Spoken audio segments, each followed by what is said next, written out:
All roads lead to Big Silz. Say it with me. All roads lead to Big Silz. I mean, and we're going to expand on that here in a minute.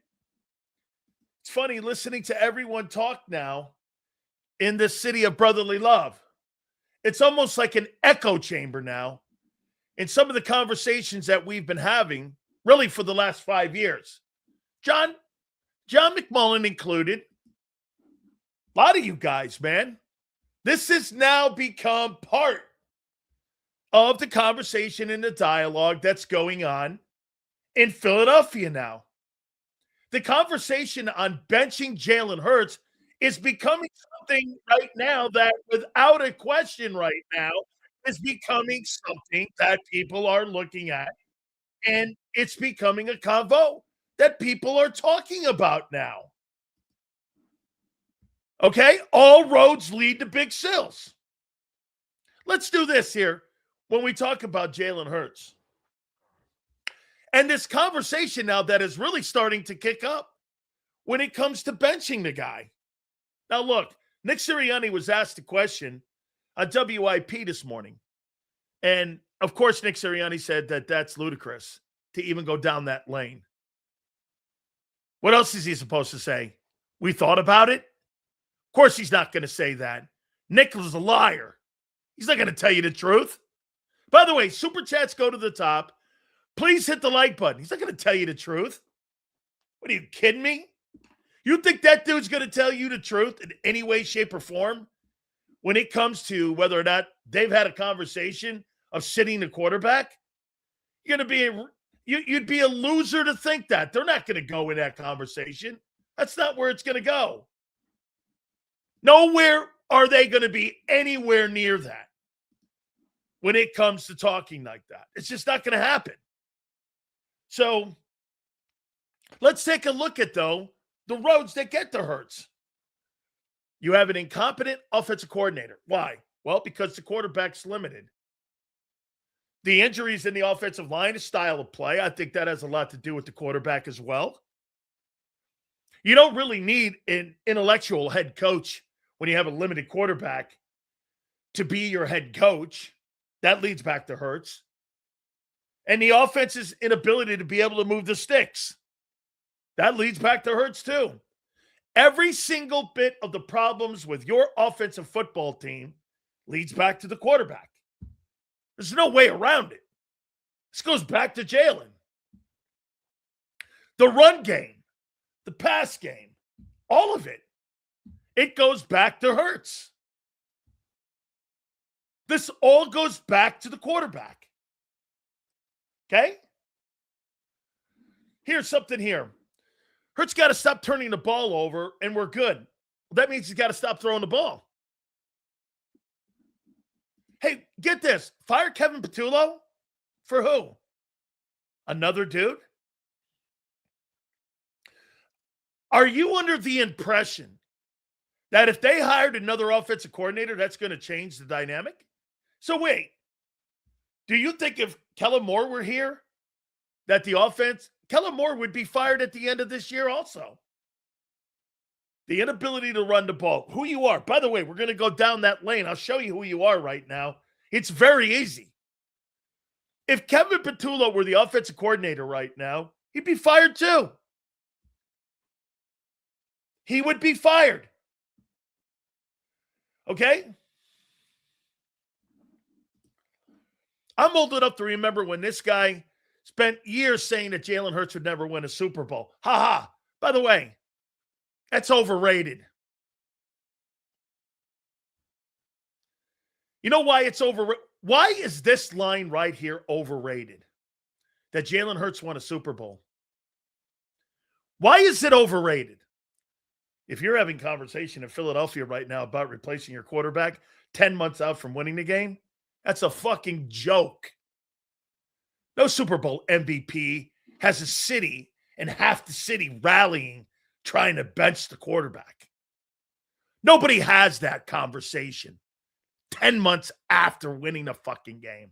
Nobody, except in Philly, because the guy is limited. By the way, Jeremy Fowler just came out and posted that even prior to Jalen Hurts' bad night the other night, Eagles are in the process of thinking about drafting a quarterback in premium rounds, even before Jalen Hurts' contract is up. What do you make of that? Crowley? What do you guys make of that? Hey, Craven, according to Jeremy Fowler, the Eagles are thinking about using either a first, second, or third rounder to drafting a quarterback. I doubt they'll do the first, but they're thinking of drafting a quarterback. That ain't my report. That's Jeremy Fowler's report. How you doing? So wait a minute. You want to bench the quarterback, and now reports are coming out that the Eagles are going to draft a quarterback in the upcoming draft. Wow. Okay. Tell you what, if they draft a quarterback in the third round, Sandal's begun. Hurts will be out in 2 years. You have not called the bench Hurts surprising. I'm not. No way. December 10th? Not me. Fuck that. You made your bed. You're laying in it. I'm not changing out right now. Hey, you get to a point where you're starting to lose to the Raiders, then you're going to be talking about playoffs in question. Can't lose the Raiders, because if you lose to the Raiders, you're capable of losing every single game the rest of the way out. By the way, get this, guys. The Raider game's going to tell me a lot about you the rest of the way. If you rebound and kill this team like you should, okay, good. You're doing the right thing. You're back on track to at least taking care of business. You didn't take care of business against the Chargers. You didn't take care of business against the Giants in the first one. If you take care of business, okay, if you take care of business against the Raiders, then guess what? That's a good sign. It is. I'm going to take a lot away by the way you play. I don't give a shit about the Raiders. But if you play well against them, you protect the football, you put that team away and you put them to sleep early, my opinion, that's going to tell me a lot about how you're going to go the rest of the way. And maybe even tell me a little bit more about how you're going to play in the playoffs. Okay? That'll tell me a ton. They lose to the Raiders, you're going to lose the rest of your games. Hey, crying? I'm not the one calling for the benching. Your entire city is. Not me. As believe it or not me. I haven't said bench the guy. Not me. They're the ones bitching and moaning. I didn't say Candace. If you bench the guy, that means can it. Okay? Silz, I got the Raiders. Eagles have never beaten Pete Carroll. I've got the Raiders. I don't know about the Raiders, but we're going to look at that. Get this. Okay, get this. The quarterback sucks. Stop defending him. He's not good. He's a decent player, dude. I can't believe people really. It is mind-numbing that your eyeballs are not fucking telling you the truth. Then again, hang on for a second. Hey, Sue, it's only a matter of time. You know what? By next year, this time, they'll be thinking of replacing the kid. This ain't getting better.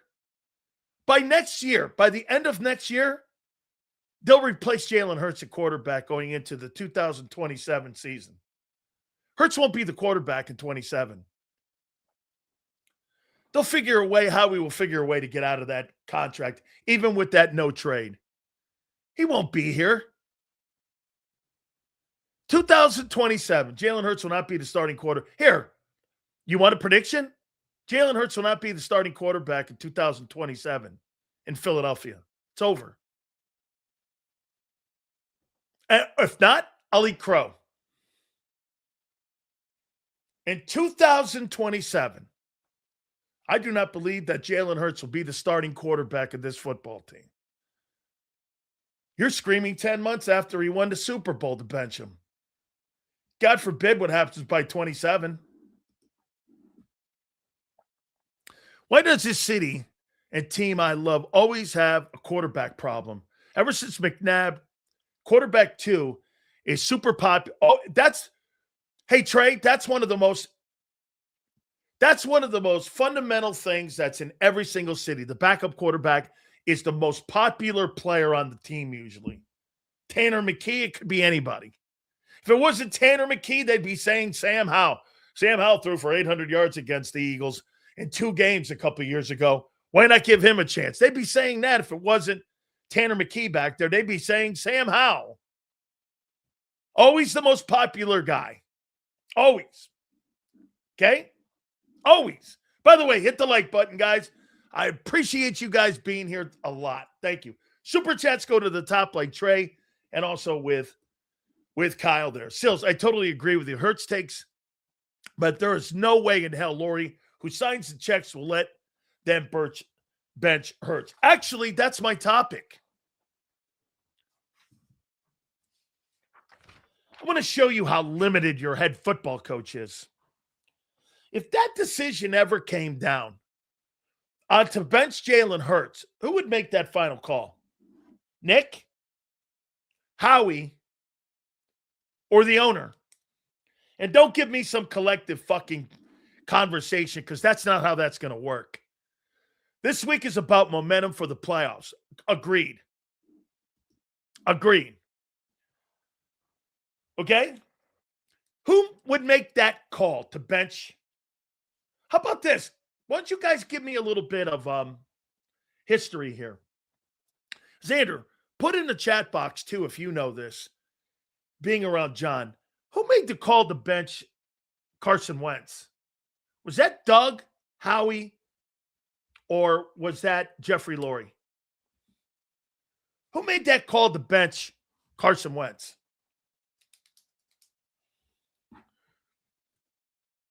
Who do you guys think made that call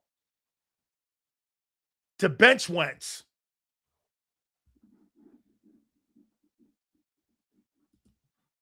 Doug? The owner? Okay. It was the 4-win season? Bro, so a guy wins the Super Bowl, your very first one in the history of your franchise. You didn't give a chance to the guy to dig himself out of a hole? Talk about horse shit. The man above. I think Jeffrey Lurie made that call. The only person that's going to make that call to bench Jalen Hurts is going to be the owner. That's not going to be Doug. That's not going to be a guy like Nick. That's not going to be a guy even like Howie. Those guys aren't going to make that call with that owner. Jeffrey Lurie's got to say in this. It's going to come down. Hey, help me out here. Wasn't the owner the guy that was having those meetings with Doug Peterson? Even when he was winning football games 17-14? Those famous Monday morning meetings that I was told? Wasn't it the owner that was having those meetings? The owner's going to make the call on Hurts. And right now, that's why the head coach can go in front of the media and go like this. Hey, it's ridiculous and ludicrous. We're not benching him. That comes from above. You're not making a comment like that unless the owner told you that that's ridiculous. We're not doing anything like that. That's why Nick doesn't make any fucking decisions like that without any kind of consultations with Howie or the owner. He doesn't have that kind of say. Jalen Hurts is going to be benched by Nick Sirianni. How could Nick Sirianni even say anything about that conversation or that topic when, quite frankly, he doesn't even have control over his own roster and personnel on the roster?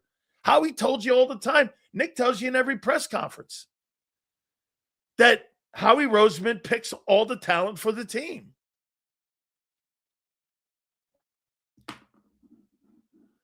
Do you think the drafting at quarterback report is a planted story like the KP? Yes. The Eagles are putting it out there for all of you. Hey, Jalenites. Eagles are drafting a quarterback in April. Jalenites, unite. The franchise is drafting a quarterback.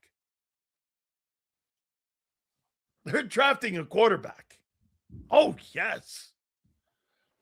They're beginning the end. I don't think they're there yet. Look, the writing's on the wall for the guy because he's just not that. He just doesn't possess a lot of skills. So the writing's on the wall. League's figured him out. They know who he is. It's what it is now. So now you got to draft a quarterback. So they're going to draft one. Question is how high? Do I believe that they'll use a 1? No. Do I believe they'll use a 2? No. Do I believe they'll use a 3? Well, maybe. Russell Wilson, Joe Montana, Dak was in the 4th. Yeah, you can get somebody there. You can get somebody there. Silz, how does Jalen improve and play better? Don't turn the ball over. That's all he can do, really. Nothing more. I mean, you're under the... well, I'll tell you something else too, Trey. Hire a coach that fits his skill set, but they don't do that now. I'm going to make this point to you here. I think the organization's failing the kid. It's really not on him. Jalen Hurts is who he is, but they don't like who he is. And I'm not talking personal stuff. They love Jalen Hurts, the guy. They hate Jalen Hurts, the skill. And you see it just by their hires. I think the owner really loves this guy. There's a lot to like about him. All kidding aside, hey, ability aside, there's a lot to like him. There's a lot to like about that guy. Now, skill set wise, they hate him. Head coach doesn't match his skill set. They don't hire coaches to match his skill set.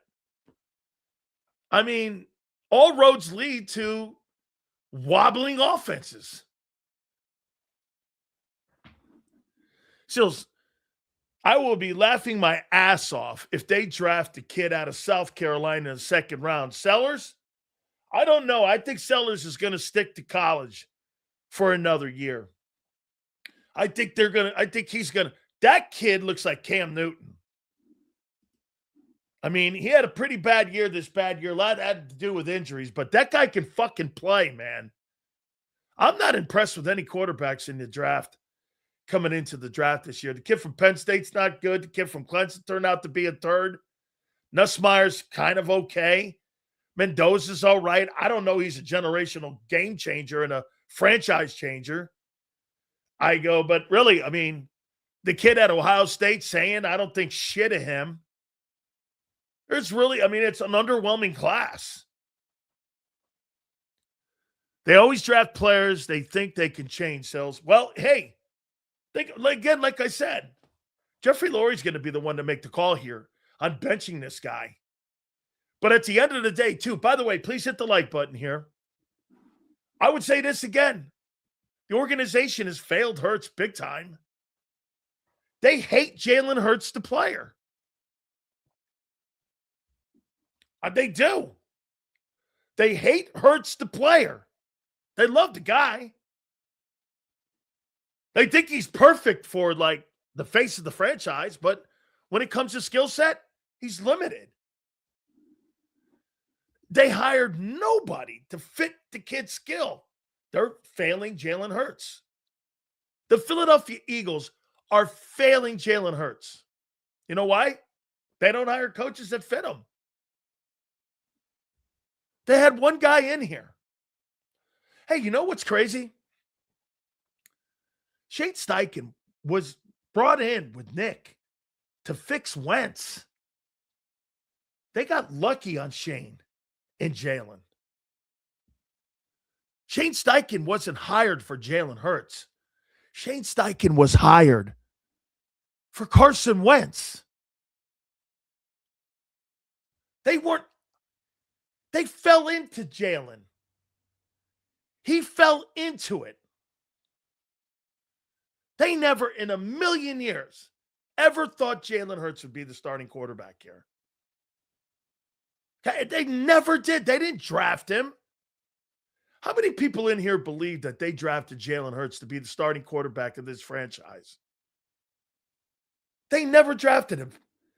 They had just given Carson Wentz a $32 million deal, making him the highest paid player.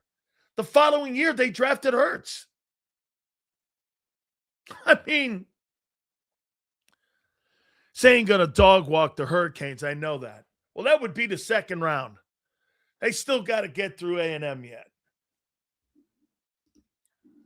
We're going to lose to Kenny Pickett on Sunday, Silz. That would be unbelievably awesome. To sit there and see how they would handle that story. I don't believe it, but that would be an incredible story if that happens. Neither have the Steelers in the last 22 years. So, congratulations. Awesome. KC took away the running game, both Super Bowls, and with a competent coordinator, Jalen played an MVP level. Okay? Great. Congratulations. Then why do everybody in Philly want his job and want him benched? Why is the offense blow? It's Kevin Patullo. Kevin Patullo was hired for Jalen Hurts, wasn't he? Or for Nick. Okay? Reyes, stop. You're dumb. Shining example of success to you. A coach who's never lost in 22 years. And a coach who right now is going to the Pro Football Hall of Fame. Dude, Nick Sirianni's an ass clown. Guy's an ass clown. If they bring in Beck, it will be sooner than later for Hurts. Look, are you talking about Carson Beck? No way. Carson Beck, my friend, is not good enough to play in the NFL. I don't believe. Okay, I do not believe. The last 4 years, the offense has been ranked. Look at this here. Here's your star quarter. Here's M. Reyes, the star quarterback. The last 4 years, the offense has been ranked 22, 25, 16, and 25. How you doing? There's your quarterback. Nick Sirianni's the NFL coach. Remind us where you coached again, bro. I don't have to worry about being. One thing I know I'm not a knee dragger like he is. I don't walk around on my knees in an office like he does. Carson Wentz was traded before Steichen's first season as OC. Nick was hired to fix Carson Wentz. Okay? Shane was here when Nick got the job. Oh, Dirty, I'm not hollering at you, by the way. Nick was hired. Then Carson Wentz was traded. Okay, not hollering at you, bro. Yeah, Jalen was an insurance policy.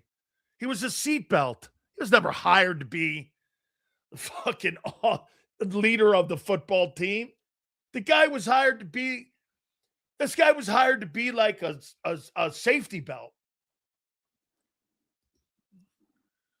Down year for us is 11 wins. Listen to this perpetual loser. You think we're the Browns.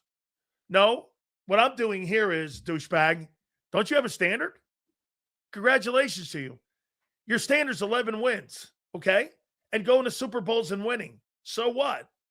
Dude, I'm done talking. Dude, you talk about loser mentality. Keep fighting for your guy. It's only a matter of time. It's like a guy dying in front of you, and the heartbeat is going softer. This guy's fading. It's a matter of time. It took 5 years for me to get here to explain to you this guy was limited. It's a matter of time. It's begun. It's begun. And you know what? They're going to be the stragglers, just like there were with Wentz. There were the stragglers to the very end. And you're going to have those same guys. Okay? You're going to have them. Get this, folks. Watch this guy. You've been saying that shit for 5 years. He had one bad game. So get this, folks. People on WIP, there's a report now they're going to draft a quarterback, and people in half the city wants Hurts benched over one bad game. Again, these are deniers. Got to get off the couch and prove you're wrong yet again. Go ahead. Matter of time. Get this, folks. I'm not the one screaming to bench him. You are. People, there's headlines. The Eagles have a quarterback problem. I didn't write that.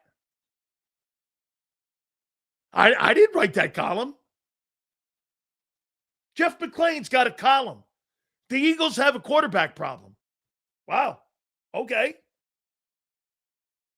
These are people in your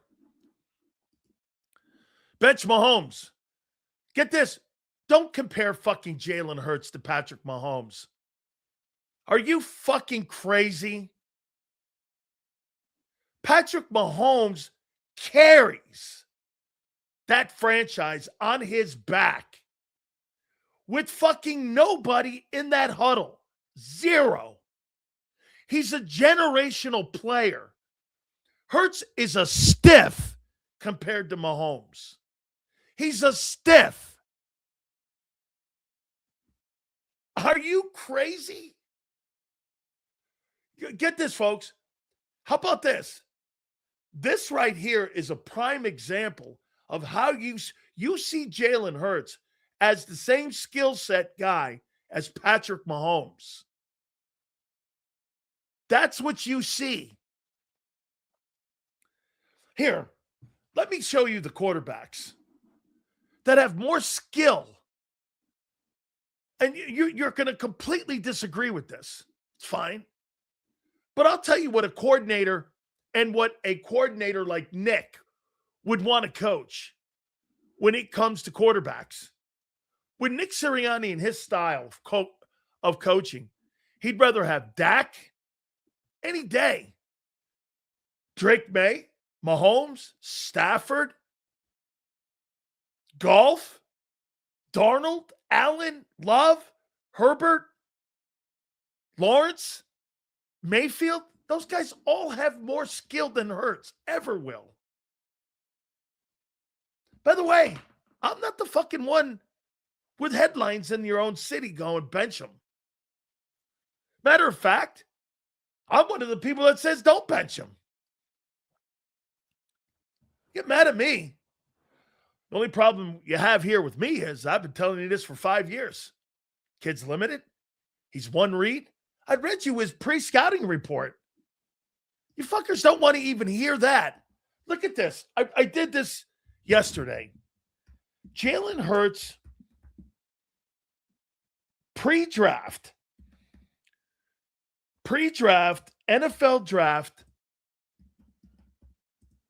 report. And again, here, folks, here it is. Simple. Yeah, I don't want to bench him, Silz. You can't bench him. Here, folks, check this out. Weakness, pocket presence, bails on the pocket prematurely. Has that gotten better? Needed better presence in tight spaces. Let me go down those deficiencies. Have the Eagles improved that? And as he improved that? in 6 years. Let's ask, this is pre-draft Jalen Hurts. I'll ask you, has he improved this? Weakness, bails in the pocket prematurely. Needed better presence in spaces. Has he improved on that? Yes or no? Has he improved?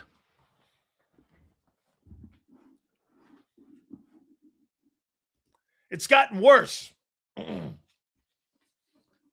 Okay? He's regressed. No. Okay? And Reyes. Has he improved on that? Let's see. Yes. He also manages coverage. He also makes coverage calls at the line. Okay? Let's take a look at the next one. What a fucking lie. Dude, everyone knows he has it. Everyone knows that he bails. And he has to have better pocket presence. It's why he's 5th in sacks. M. Reyes is lying to you. Here's another one. Passing vision. Struggles to read defense is often a one-read quarterback, slow to work through progressions. Has that gotten better?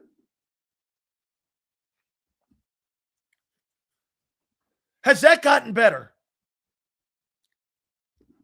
Jim Plunkett was a Super Bowl MVP. Nick Foles was Super Bowl MVP. Congratulations. Heck of a group. So wait a minute. So wait here. Has Jalen improved on this? Struggling to read defenses, often a one-read quarterback, slow to get through his progressions. Has he improved? Or is that kind of who he is? Is that who he is? Here's another one.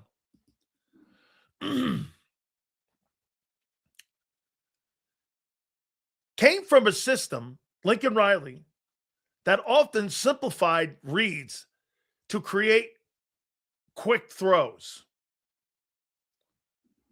Sideline passes.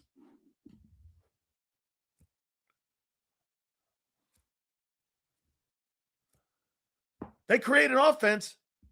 This is exactly what Kevin Patullo created. Bails in the pocket. Struggles with one read. Accuracy issues. And came from a system that was simplified with simplified reads to create quick throws.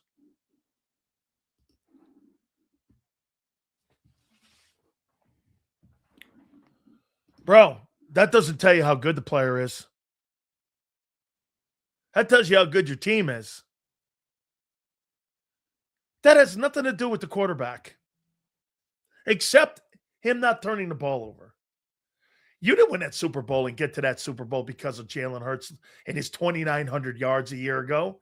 You got there because, Barkley almost had as many yards as Hurts had passing the ball, running the ball. So, okay, under your notion then, because Hurts has been to 2 Super Bowls, he's a better player than Dan Marino. Is that right? K. Smith, is that your contention? That because Jalen Hurts has been to 2 Super Bowls, he's a better player than Marino. Is that what you're saying? I'd like to hear that. Are you telling me? Yep, sure, Hurts was irrelevant. No, I'm asking you. In your opinion, do you believe because Jalen's been to 2 Super Bowls, he's a better player than Marino, who only got to 1 and lost 1? Do you believe that in your heart? This will tell me how you see things. Well, then, if it has no bearing on Marino, why does it then have bearing on Hurts that makes him an elite quarterback in your eyes? Dan Marino's an elite quarterback. You don't have to be elite to get to Super Bowls. I can name you thousands of quarterbacks that have been to Super Bowls that aren't elite. Okay, here. Okay, different era. Is Jimmy Garoppolo? He's in this era. He's still playing. You call him elite?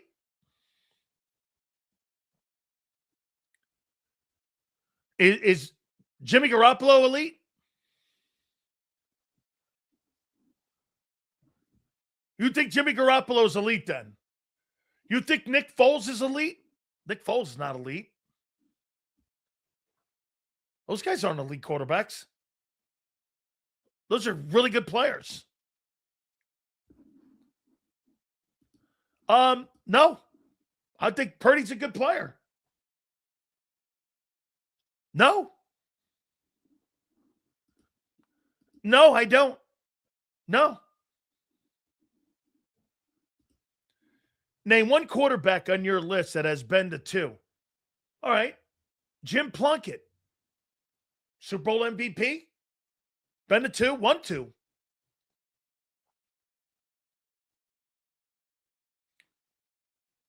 Jim Plunkett has won 2 Super Bowls and was an MVP.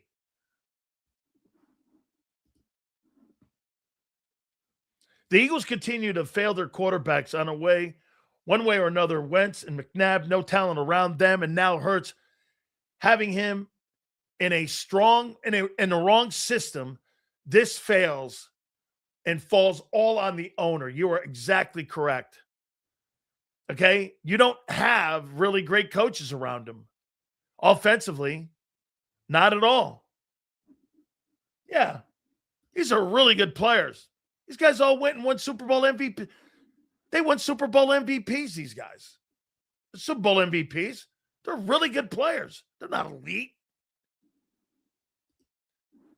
Marino played to win a championship and was great, but I'm sure he wished that he had won a championship over individual success. Actually, I asked that question to him when I was at QAM in Miami, and he said he'd rather have the Hall of Fame jacket.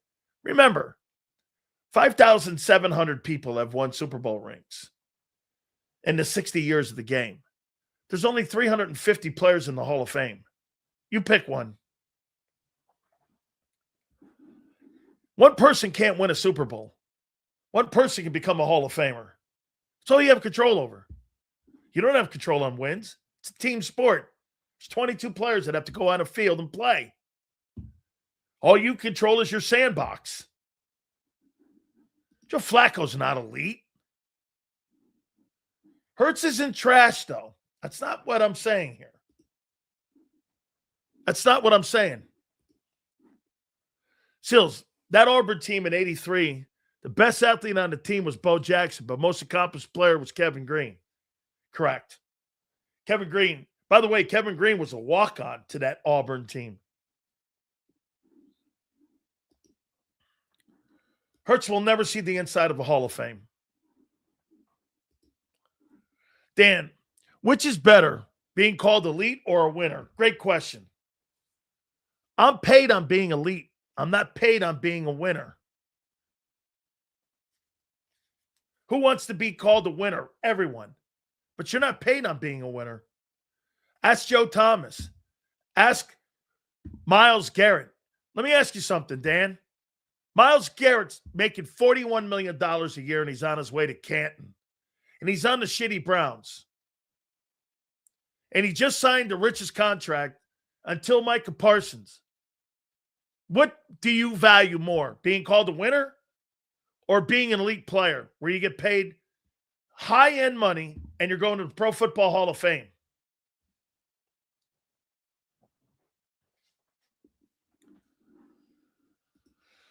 Jalen has been paid on being a winner, okay? He's actually the only one of any of the quarterbacks. And that's why it's flawed. He's the only one that was paid that money because he got to a Super Bowl. He's the only one. The rest of the quarterbacks were not paid that. And that's why you're in the position you're in. because he's not been paid on ability. That's why you're here. You paid him because he went to the Super Bowl. Quarterbacks don't get paid going to the Super Bowl. They don't even have incentives in their contracts for that. Making the Super Bowl. Purdy's a better thrower of the football 10 times over Hurts. Sorry to tell you that, guy. Purdy's a better passer in the pocket. That's not a question. He's already done more in the pocket. That's why he was paid. He was paid because he's a better thrower of the football. So are you saying that athletes don't care about winning championships? That's not what I'm saying. I'm saying you have no control over it. How can a defensive tackle have control over winning a Super Bowl? How? In what way? If I kick the shit out of my guy, whether I win or not, that's not going to have any bearing on the Super Bowl. It's a team accomplishment. Super Bowls are team accomplishments. They're not player accomplishments. I think he's an elite passer. As an elite player, being able to stay healthy. And I think he's a really good football player. I do. I think he's an elite passer. Silz, what changed from 8 months ago? You had Hurts. I didn't say I have him still in my top 5 most accomplished players in the NFL right now. I told you then that when it comes to skill set, he'll never be in my top 10. I told you on February 10th that, right after the Super Bowl. The guy will never be. When it comes to the most accomplished, you got to listen to what I say with the words. I said he will never be out of my top 5 quarterbacks in the NFL. Because of the accomplishments. Skill set wise, dude, fucking Trevor Lawrence has got more skill. Jalen Hurts already did more in 4 years in the playoffs and in the Super Bowl than Dak Prescott and Tony Romo. Jalen Hurts, his team did that. He went for the ride. He's a fucking caboose. Remember, just like Barkley says, some guys are bus drivers and some guys ride in the back of the bus. Hurts is in the back of the bus. No, Silz. This was about last 3 years ago. I know because I was watching him. Quinyon Mitch, dude, here. So I got to vote for the Pro Bowl. Here's who I'm going to put for the Eagle Pro Bowlers this year. I'm not putting one player on offense. I'm not voting for one player on offense. Not one player, including Mulata. You don't have one player on your football team that has Pro Bowl status in my eyes. Here's who I'm going with. I'm going to put Jordan Davis. Pro Bowl, not all pro. Bond. Q. And Cooper. I think he got 4 guys this year.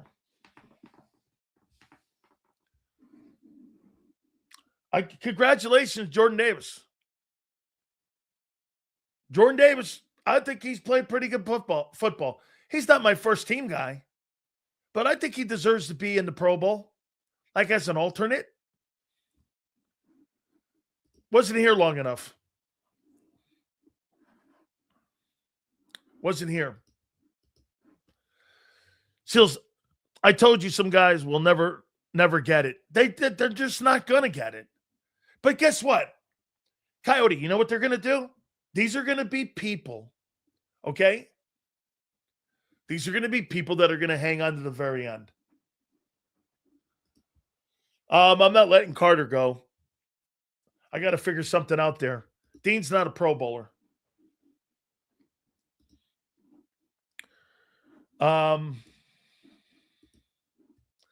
I don't give a fuck if you had a dream team. The quarterback has to deliver and complement a winning team. Jalen Hurts does not complement a winning team. Why are his players bitching about him every fucking play?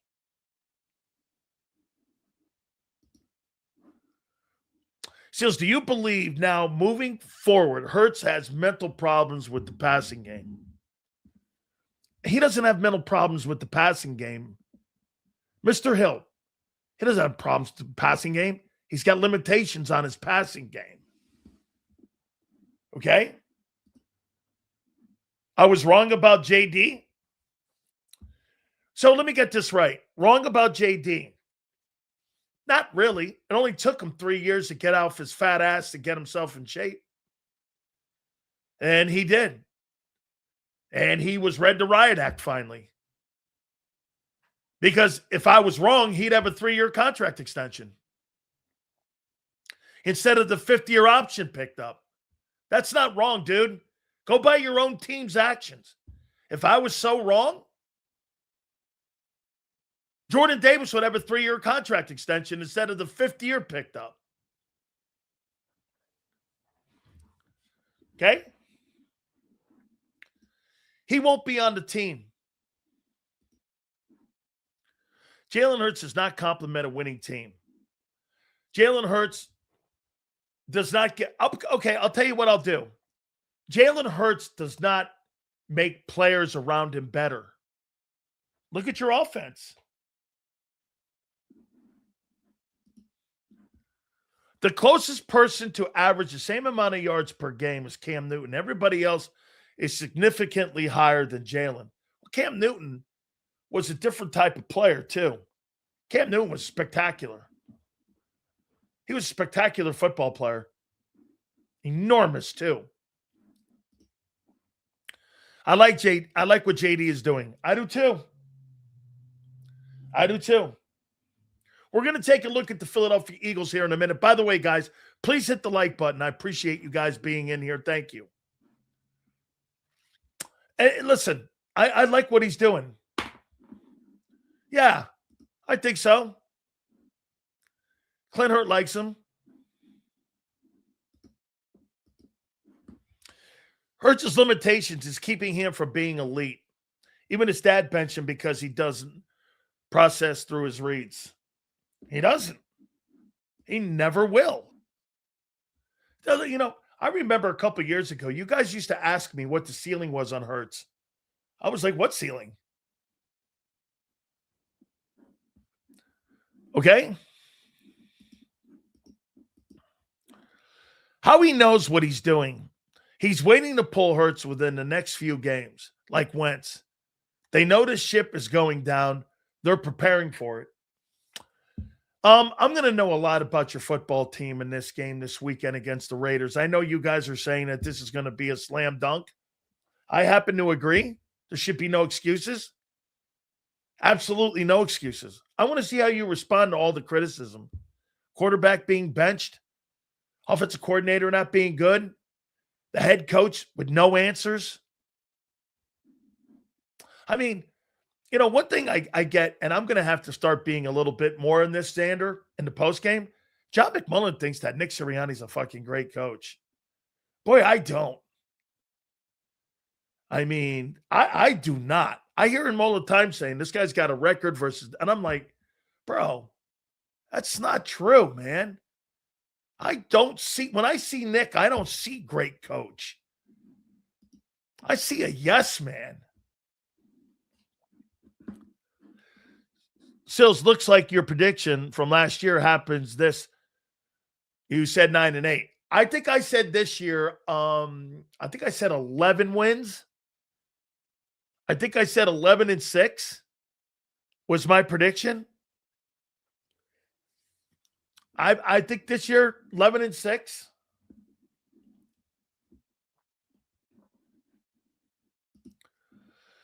You were wrong about Parsons. That dude's a game wrecker.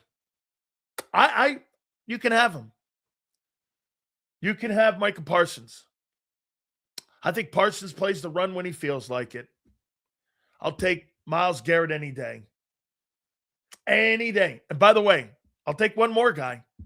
2 years from now, Will Anderson Jr. will be better. Shit, I think he's as good right now. The kid in Houston with the #1 defense in the NFL, I think he's just as good as Micah Parsons right now. That guy's a fucking game wrecker. That guy in 2 years is going to be the best edge rusher in football. If he's not one of the top 3 guys right now. What's he got sack-wise? Where's he in sacks? Let me see where he is in sacks. Garrett's got 20 sacks already. Burns has got 13. Parsons has got 12.5. That's a heck of a year. Oh, the kid from Houston's on the other side of Anderson. Get this. So Hunter's got 11, and Will Anderson's got 10.5. This is his second year in the league. And right now, he's got 43 tackles and 10.5 sacks. How's his TFLs? Holy shit. Myles Garrett's got 31 tackles for loss. The next closest guy has 18. Max Crosby's got 25. Dude, Will Anderson is, how many sacks does he have in his first 2 years of his career? So he's on pace for 14.5 sacks this year. Last year he had, I believe, if I'm not mistaken, I think he had 10 sacks a year ago. I know that he was the defensive player of the year, rookie-wise. That guy's fucking incredible. Anderson and Hunter are match made in heaven. Those two guys are just killing it. That's why they got the #1 defense in the National Football League. Yeah, they're #1 right now, Houston Texans. And I like them this week. Hey, good call. How many people in here remember me saying, I think Jalen Hunt's going to be better by the end of the year? Do you guys remember me saying that? That he's probably going to struggle early until he gets his feet wet, figures out how to play. You guys remember me saying that? I thought Jalen Hunt would be better by the end of the year. And I thought that you would start to see him get better. Okay? Well, he's getting better. And Jalen Hunt's getting better. He's coming along. I'm pretty impressed with his development. They've done a nice job over there. Okay? You also said he'd have more sacks than Smith. Is that true? That he may have more sacks than Smith? I saw Nolan Smith the last game against the Chargers. He showed up too.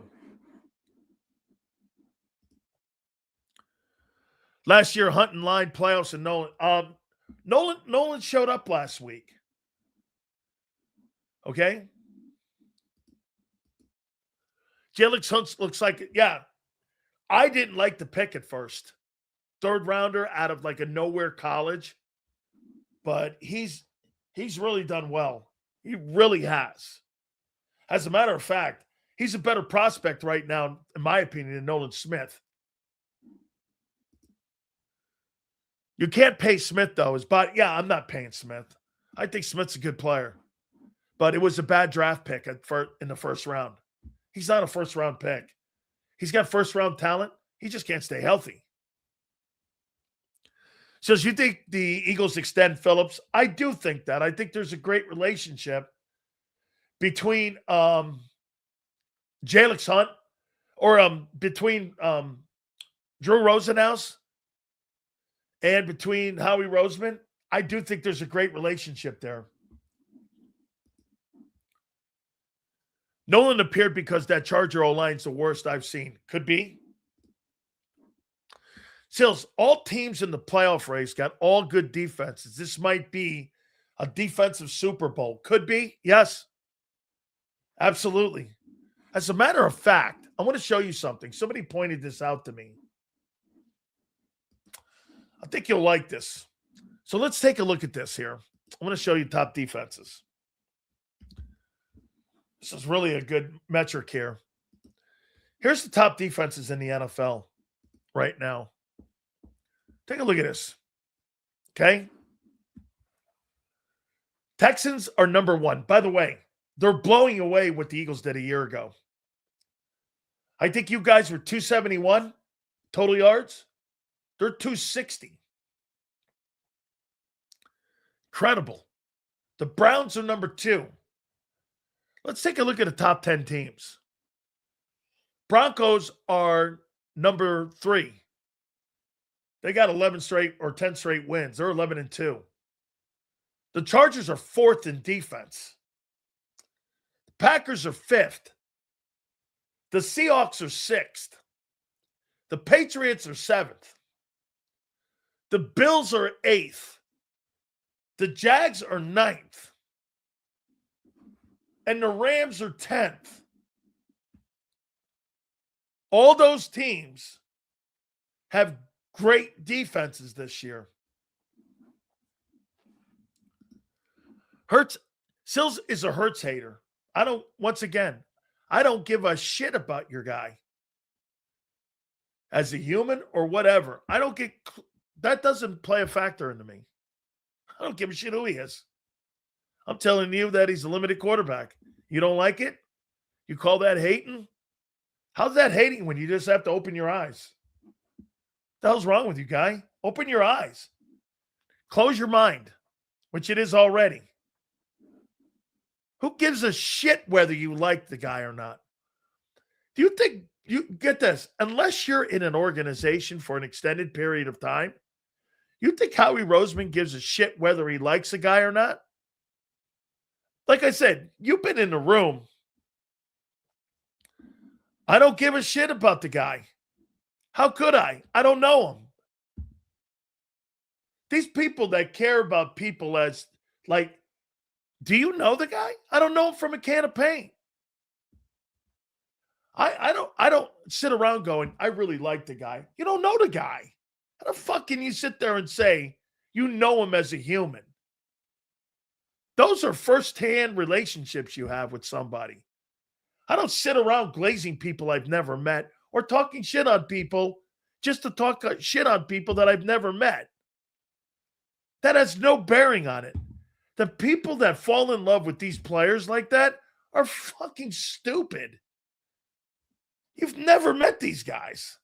Who gives a shit? Go win a game. You're putting the element of, hey, the guy represents. Okay, I get that. You really like the player? Who gives a shit, though, man? Go win a ball game.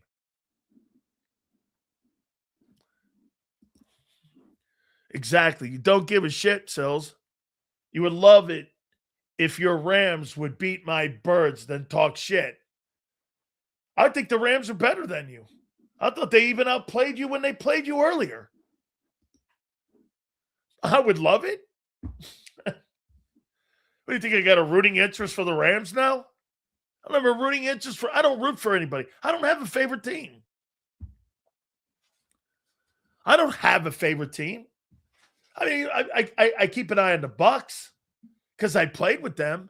I don't sit around and gloss some team. I guess when I was younger, I probably rooted for the Giants because my uncle played for the Giants. Other than that, I never root for a team. I like really good football, no matter who it is. I love the game of football. Every accomplishment the Eagle team has, you find a way to shit on it. No, I didn't. This is not true.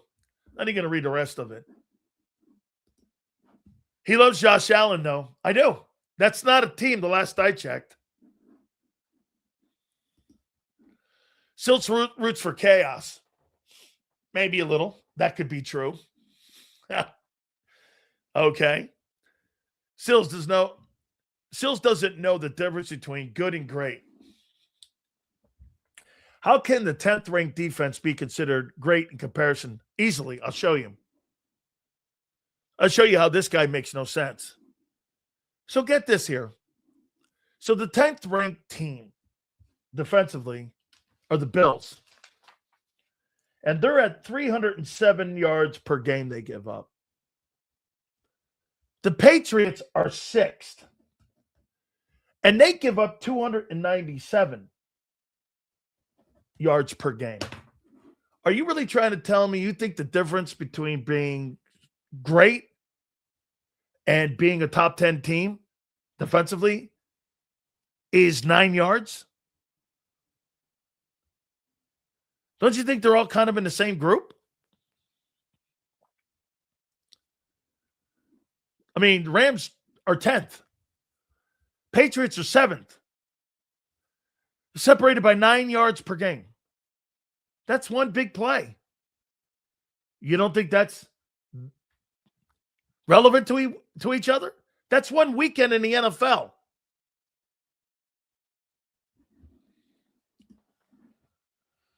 Dan, why can't you admit that you were wrong about Dean and Davis?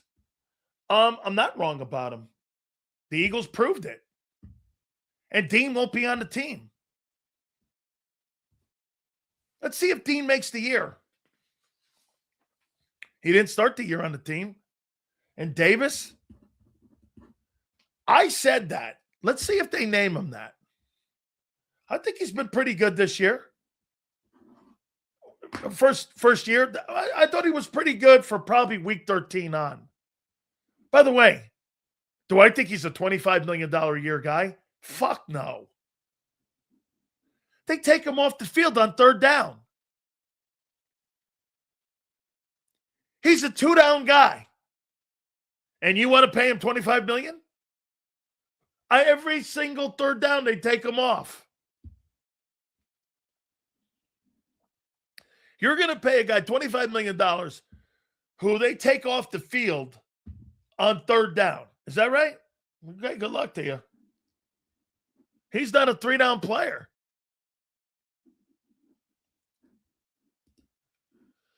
Compare 1 versus 10 to support. Bro, whatever, guy. I don't care how you look at the game. I would never look at the fucking game through your eyes. As a matter of fact, every time that you bring a comment up about the game, remember, folks, go to direct opposite of what this guy says. Positive note, 2 of those TOs weren't on Hurts. Jalenites unite. Silz, if Jalen Hurts made Brissett money, he wouldn't be the focus. But when you make $50 million, you aren't clearly outplaying him. And he plays for a freaking Cardinals. Dude, let's see what Jacoby Brissett is doing. That's fucking wild that you would say that, Curtis. Because I was thinking that. Let me see what Jacoby's doing. And seeing what he's doing on that when it comes to numbers here. And Jacoby didn't play, obviously, because of Kyler Murray. But where's Jacoby Brissett? Here he is here. So here's Jacoby Brissett. Jacoby Brissett is averaging right now. He's trending for 3,200 yards and 20 touchdowns and 7 picks. 67% completion percentage and 96 quarterback rating. Let's see what our boy's doing. Jalen Hurts.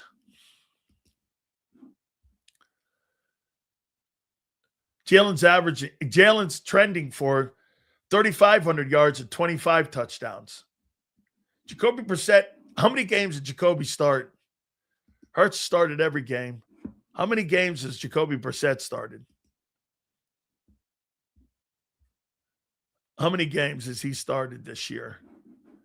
Let me see. It's a great take by you.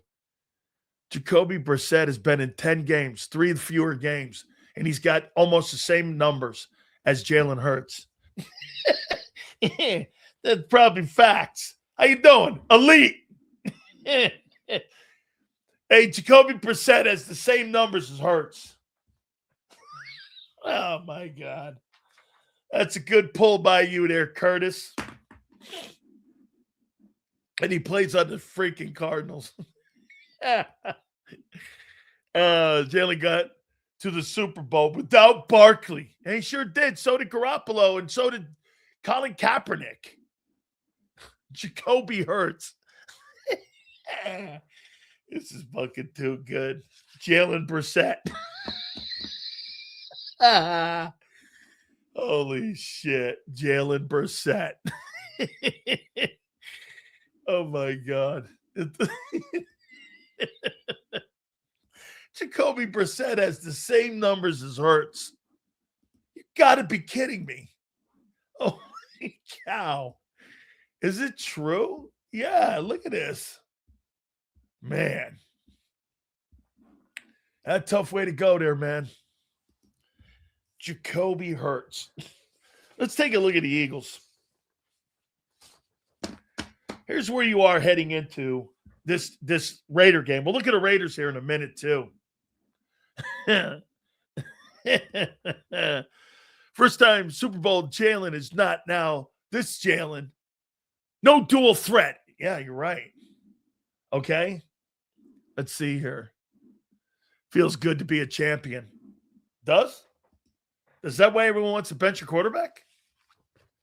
All right. Here's who the Eagles are heading into this week. What is it? Week 14? Week 15? What is it? So what do you guys want to hear? Offense or defense first? Offense or defense?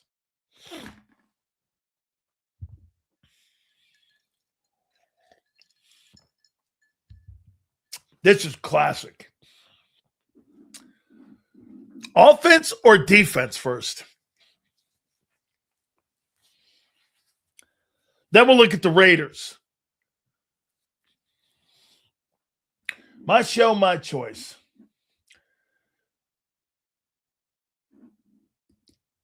I'll go Sue, defense. Here's the defensive football team. By the way, we predicted 15th. You're 22nd. Why the swings? Why hasn't that number gotten better? Matchups, depth, style of play, schedule. You're playing good teams. You're playing against good coaches. If you had that shitty schedule of a year ago, the defense is probably 10th. But because you play a tough schedule, and because you, again, did not replace the guys that you thought you were going to replace them with on that side of the ball, that's why you're 22nd. Do you have good players on that side of the ball? Absolutely. But those good players can't cover for bad plays.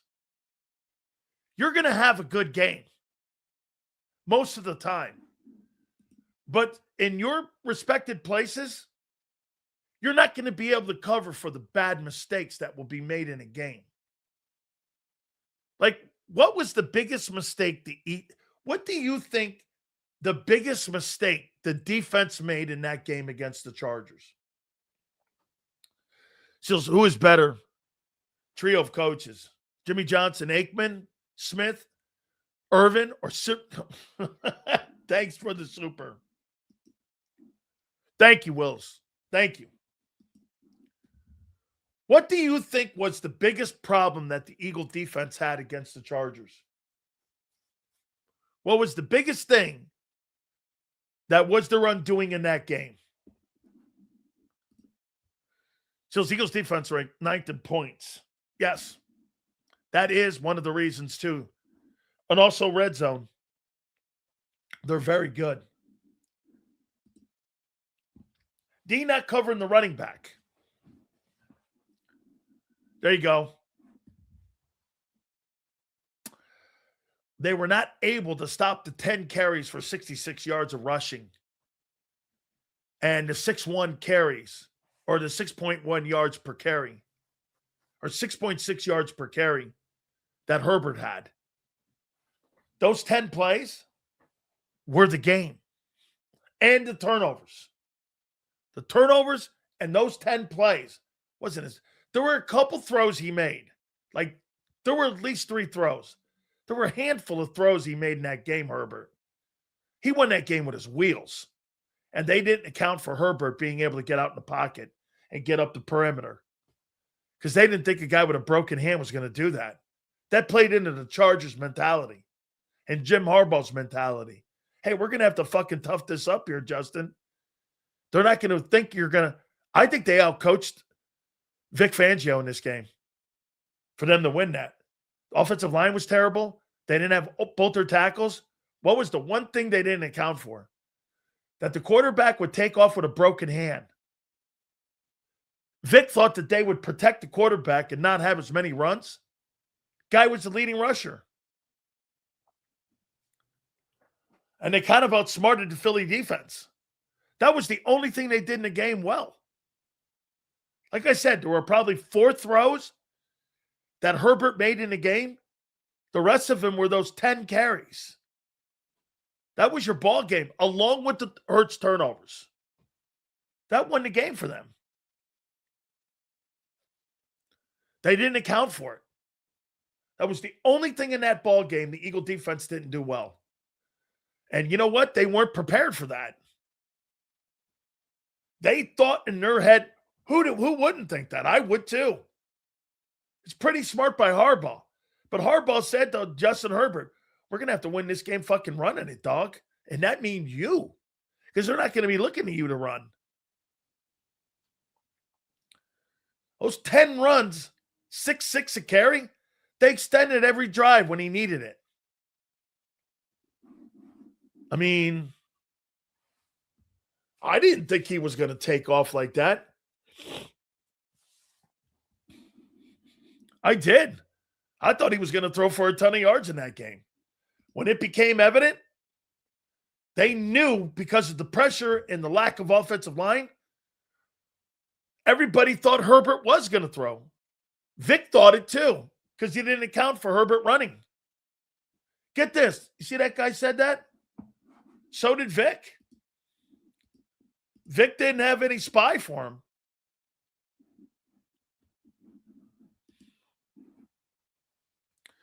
Offense undoing is the quarterback's play. It is. Defense is tackling. God damn, I guess tackling a donut doesn't fucking work.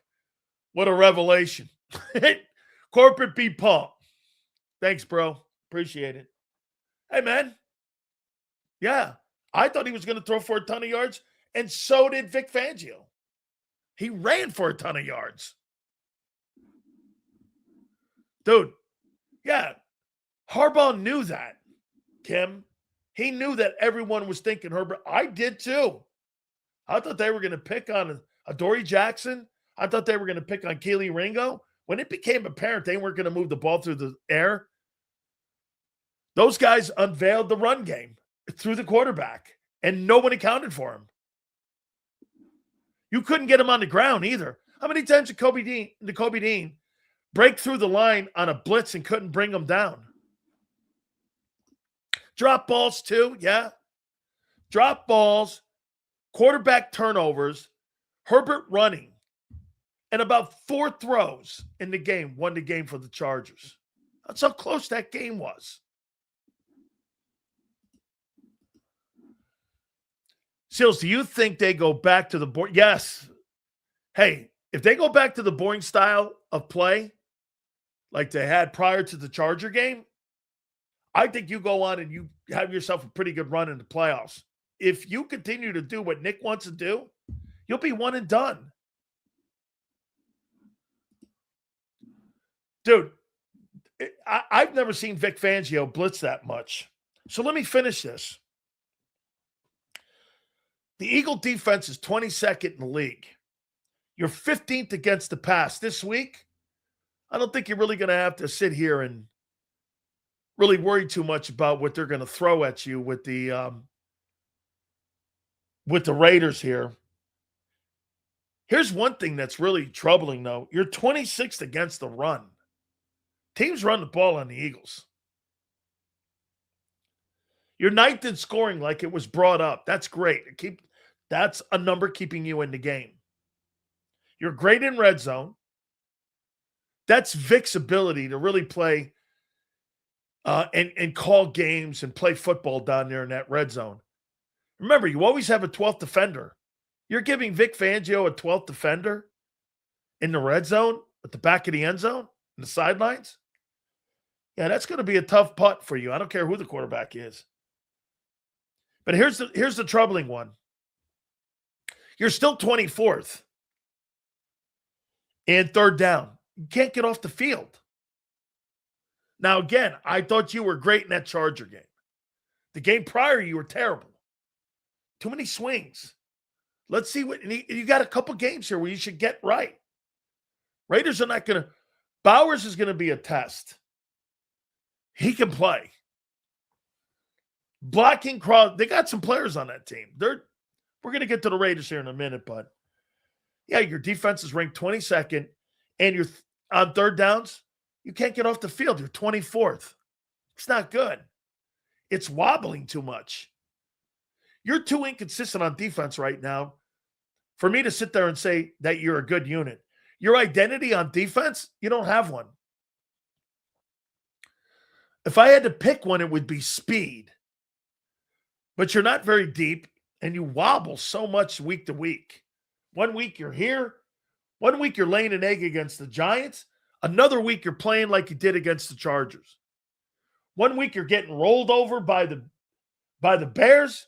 You're turning around and really playing some pretty good football against the Giants. I mean, there's too many swings here. Here's the Eagle offense. $200 million offense. $200 million offense. You're 24th in total offense. There's no excuses for this. There's no excuses. Yet, if you look in here, you guys give 1,000 excuses for shitty football. There's not one excuse for the talent you have on that roster to be, what is it? You're the 8th worst offense in football. Put that in context. You are the 8th worst offense in football. How's that possible? You've actually improved in the passing game from a year ago from 27th to 22nd. You got A.J. Brown and Devontae Smith and Saquon Barkley on your team. And you're 22nd? Help me out on that. You're 22nd in passing. I mean, 22nd. Here you are in the run game. Passing game, hold on. You're 22nd. Run game, you're 22nd. Scoring, you're 19th. Third down, you're 28th.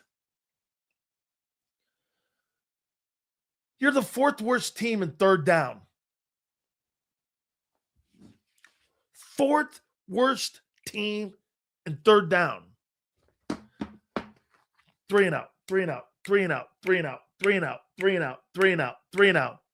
Don't tell me the quarterback's playing well when you lead the NFL in 3 and outs. 3 and out, 3 and out. And then you fuckers, some of you, give me his personal stats like they're affecting the unit. I mean, then you rip Kirk Cousins for having big numbers. 3 and outs, 3 and out. You're 28th and third, 3 and outs, 3 and out, 3 and out, 3 and out.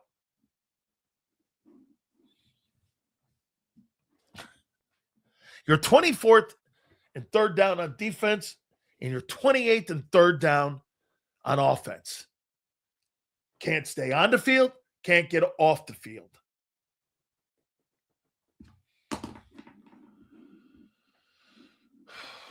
Oh, God. The punt offense. Yeah, 1, 2, 3 kick. Thank you, Kyle. Get this, 2 games, folks. So last year you were 27th in passing. Last I checked, that's 17 ball games. This year you're 22nd. How many games have they played? Let me see. 9, 10, 11, 12, 13. 13 games. So in the last 30 games, you've had offenses that have been ranked in the passing game 27th and 22nd in the last 30 games. It ain't 2 games.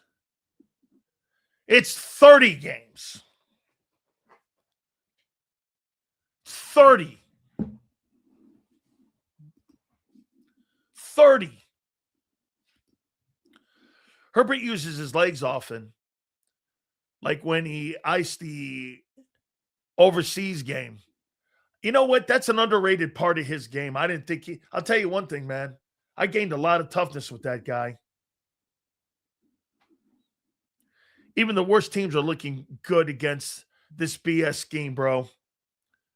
How the hell can we blame the players first? Every defense against us looks like Super Bowl contenders.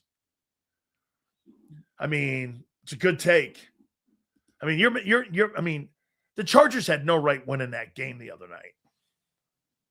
They had no right winning that game.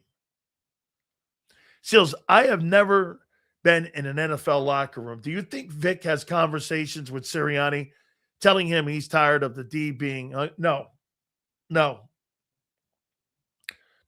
because you know what's going to happen? One day the offense is going to bail him out. Shit like that never leaks out. No, you don't listen. You're in this thing together. Okay? You're in this thing together. You are. You're in it together. And you got to remember, you are without a doubt. You guys are in it together. You're not bleeding any of that crap out.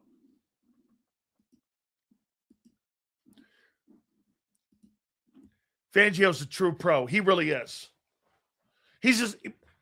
Fangio is a spectacular coach. He's a spectacular coach. Vic has a job. He can't worry about the offense. Vic has a job. That's right. Here's the Raiders. Here's why you should get right with them. By the way, guys, do me a favor. Please hit the like button. We will have Battle Royale with us also at 4:30. So here are the Raiders. Folks, if this game's a one-score game in the fourth quarter, you're not going anywhere. And I think you're going to lose a lot more games towards the end of the season. Raiders have the 31st offensive football team in the NFL. They're the second worst offense in pro football. Passing game's 26. Get this. Silz is going to be quiet next week when we destroy the Raiders. Wow. Congratulations to you, guy. You destroyed the Raiders? How about, what's that like? You want kudos for doing your job? How about that? You see this guy? This guy wants to be patted on the back. For what? Not robbing a bank? Fucking dumb. But when we kill the Raiders, we'll be good. What a loser. Passing. Raiders are 26th. Their run offense is 32nd. You should destroy this team. They're 32nd in scoring. They don't score. They're 23rd in red zone. They're 26th in third down. This is a terrible football team. This is a terrible football team. Defense, Pete Carroll's forte. Who would have thought this? The Raiders have a better defense than the Eagles do. They're 16th. They had a better pass defense. They're 17th. They got a better run defense. They're 15th. Oh, wait a minute. They're 24th in scoring. You're 9th. They're 30th in third down. You're 24th. The Raiders just as have a good defense as you guys do. How you doing? Cowboys beat the Vikings, so we better win. Oh, my God. Can you imagine? That means you would be, what, 8-6? Oh, yeah, Battle Royale, too. So if they beat the Vikings, and they're going to. Now, the Vikings shut out the Commanders. But I don't know what that means right now. So they would be like 7-6-1. Oh, hey, how interesting would that be? Let's see here in the standings. Hold on for a second here. So if you lose to the Raiders, Cowboys would be 7-6-1 by beating the Vikings. And if you lose, you'll be 8-6. You'll have a half-game lead. You're not losing to the Raiders. You're not in that much of a meltdown. I don't believe it. Silz ain't going to be quiet when we get our shit pushed in by Allen and Cook. How you doing? Oh, yeah, that's going to be a great one up there in Buffalo. I can't wait for that one. Josh Allen and the Bills are waiting for the Eagles in the snow up in Orchard Park. We have a glorified running back as a quarterback and a $20 million running back, and both are afraid to run. Belichick would have said, do your fucking job. That's Belichick. Oh, man. Silz, they don't do, they're going to be firings. Oh, my God, if they get, hey, dude, if Kevin Patullo and the offense lose to the Raiders, they will make a change. Woo! Hey. So wait a minute. Before we get Big Z in here, am I right when I say this? Eagles lose to the Raiders. Cowboys win. Cowboys have a half game. Eagles have a half game lead over the Cowboys, right? With 4 to play.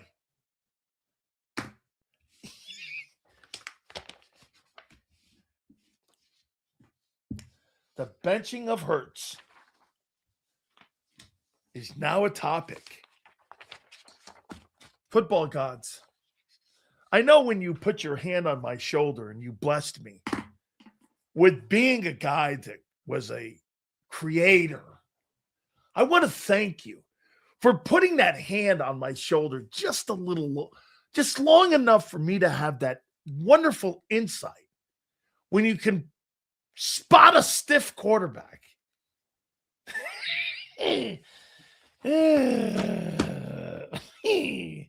Without further ado, damn, there's really conversation going on in Philadelphia right now about benching Jalen Hurts.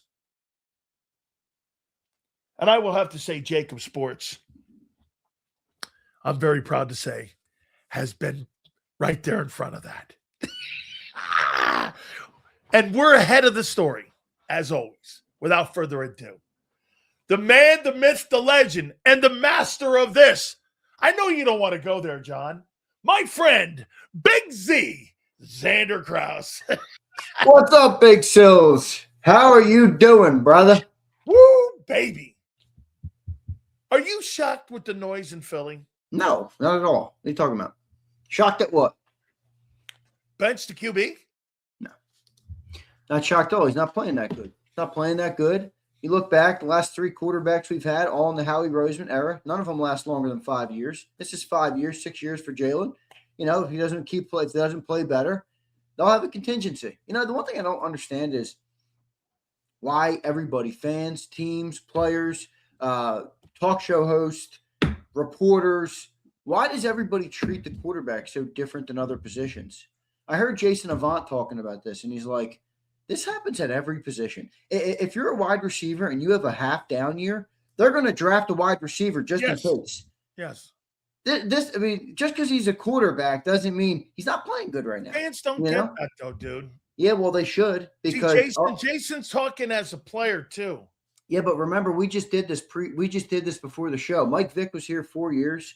Carson Wentz was here 5 years. Jalen Hurts is here 5 years right now. I mean, that's about the shelf life of a quarterback in the Howie Roseman era. That's what it is. So if he doesn't elevate and play a lot better, yeah, it doesn't surprise me at all. Now, I don't think we've reached that point, though. Do you know the shelf life of defensive players in Philadelphia are 4 years too? Yeah, it makes sense. It makes complete sense. There's rare guys. There's Lane Rare Johnson, guys. Brandon Grahams. In our case, the only quarterback those guys are rare. But McNabb was a different era of the Eagles, but that was McNabb. He was here a long time. There's rare guys. We had the big four. We had Kelsey, we had Cox, we had Lane, and we had BG. Lane and BG are still here, and the other two are gone. It's gonna be hard to get more players that have that type of. I mean, is there any even potential? Probably Mailata could be that guy. Yeah, longevity guys. Yeah, who's a longevity candidate right now for the Eagles? I wouldn't put Hurts in there. Maybe Devontae Smith, but that's rare. Skill position player that long? Yeah, but he set himself up to be a longevity player. It's true. Okay, Mailata, Devontae Smith, Cooper DeJean. I could see. I think Quinion too. Yeah, because of the zone. If they stay Quinion with that is system, really good. Yeah. Listen, you could play a long time in a zone defense, especially if you've mastered it. Absolutely. Okay. I don't know who else though. There's probably. Remember Carter and Davis are, and I'll tell you why. Whenever you're looking for this type of player in Philly, always just look to the trenches first. Always look at all the four I just named are what? All trench players. Okay. So if Davis continues to get better, he could be here a long time. And same with Jalen Carter, I would say. How about this? I think Jordan Davis, if anything, has a longer career than Jalen Carter in Philly. I would say that's a bold take. I don't know that I'm not telling you they're better. I'm not telling you he's better. I don't know that I agree with it, but I could see them both being here a long time. You know why I don't think Carter? I don't think Carter has the character or the discipline to be here a long time. I can see that. I understand where you're coming from with that. Okay. But anyway, back to my point. Yeah, no, it doesn't surprise me at all. Hurts has had 5 pretty bad games. Remember, I know people look back to last year as all a success, and it is all a success. All right, you won the Super Bowl, very successful. But when you're talking about analyzing individual players, last year wasn't necessarily a big notch in Jalen Hurts' hat for the Eagles front office, And I know people don't like to think about that, but when you're simply analyzing individual players, last year really, they look at that as he was great in the big moments. Yep. He was helped by a great defense and a great running game, and that was a large part of the success. To me, the biggest notch in Jalen Hurts' cap is 22, when it felt like he was the entire offense. And he carried the team there. Yeah, right. He carried the team. So, but yeah, I mean, it's been a few years since that point. So, the questions are going to be firing up, but look, he can correct it all. He can come out here and play great football, in the next 4 games, go to the playoffs. You win a couple playoff games. I know people might not want to hear that, but he could still correct it. The question is right now, we're at a crux point. I mean, we all went into the Monday night game thinking it was kind of a must win to get everything back on track. Well, they lost. Now you're going into the Raiders game where a lot of people think we're going to win. Kenny Pickett is now going to be the starter. I'm not sure if you saw that. They basically, all but officially ruled out Geno Smith. They're getting ready for the April draft. Remember, Raiders suck, but Raiders are a zone defense. Zone defense is giving Jalen Hurts fits this year. So it's going to be interesting. Pete's going to want to wreck that season. He will. I mean, but dude, you really think all that after what you've seen this year? You think they're all of a sudden just going to – and again, what's going to happen. You're all going to slip on the – and I mean this. You're all going to slip on the banana peel again. You're all going to bite into the team being back when you put up 400 yards against the Raiders. You're all going to feel good about yourselves again. And we're going to be back in the banana peel thing where you fell off and you slipped on a banana peel and you're back in that lane again and you think everything's all right. Now, I said this. It's going to tell me a lot about your football team, this Raider game. And people are going to go, wait, don't you think they're going to win? Yeah, you better win. Right. I mean, I this know is the exactly game. what you I want to mean. see. Yeah. I want to see how you respond to all this. Do you take care of business? You know, Xander, do you guys take No, care I of know business? exactly what you mean. In a way, you might learn more about this team Yeah, this week, yeah. despite the competition being so Character of the poor. team. Right, exactly right. It's a good point by you, actually. I'm going to bring that up. I'm going to use that one. That's a good one. Yeah, I think that's fair. Boy, if they lose this game, Sills, if they lose this game, they don't deserve to go to the playoffs. How about this? If they make that a one-score game, that's going to put Nah, people. I'm not going to go there because it's the NFL, and you just never know. I don't want to go there. But yeah, if it looks ugly, it'll be obviously a big reason for concern. But if you win 13-10 against the Raiders, you're not going to come away with that going like this. 13. Because you know what that's going to mean? Vic did his job again. No, I think the defense might get. I think the defense alone might get more than 12 points. Oh my God! I hope the one thing I hope is that you have more first downs and turnovers in this ball game. That's all I care about here. Hey, you brought a great topic up, and I want to expand on it.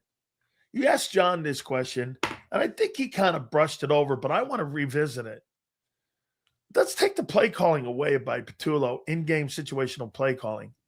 How do you think they've done this year with AJ, Devontae, with the run game, the concepts, the passing scheme, the routes, the cosmetic look of the team, the quarterback under center, not under center?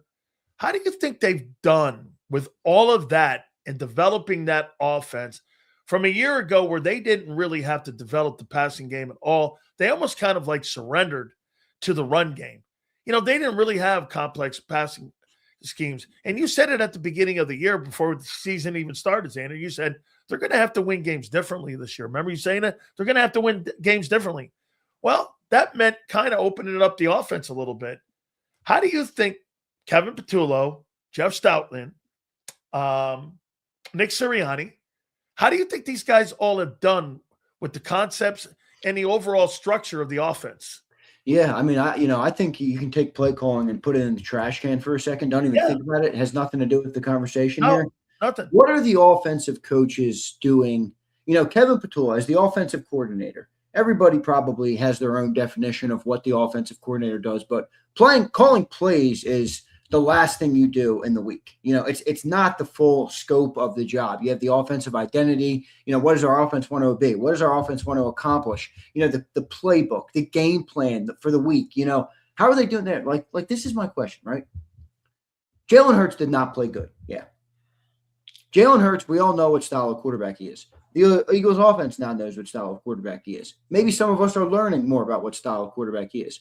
But why do you come into a game plan? I don't care who your quarterback is. And you're going up against one of the best passing zone defenses in the National Football League. And you throw the ball 40 times when you're getting 6 yards of carry. Like, who installed the game plan that put Jalen Hurts or whatever in an environment where you're even doing that? Why are you even trying to do that? Forget about the success of doing that. Why would you even try to be doing that? That's not the right thing to try and do in that week.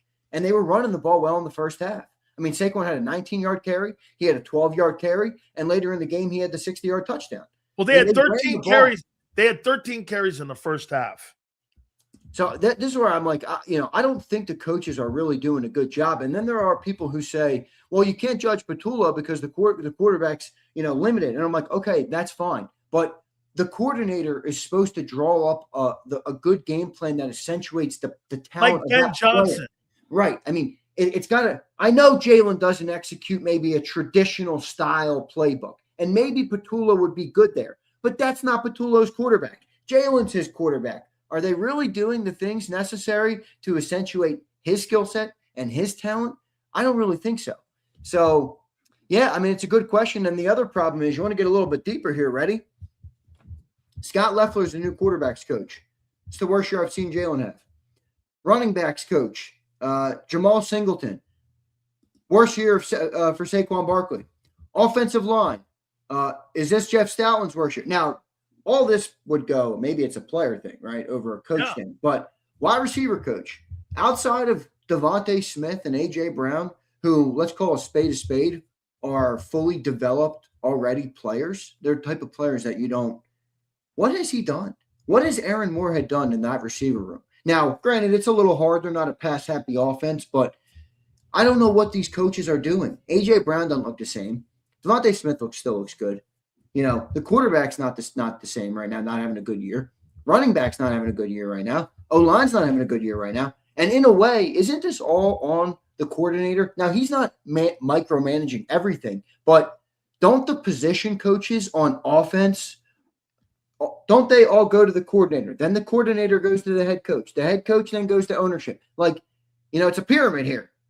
The offensive coaches, doesn't seem like anybody is doing a great job coaching this team offensively. And you've been saying this for a long time, by the way.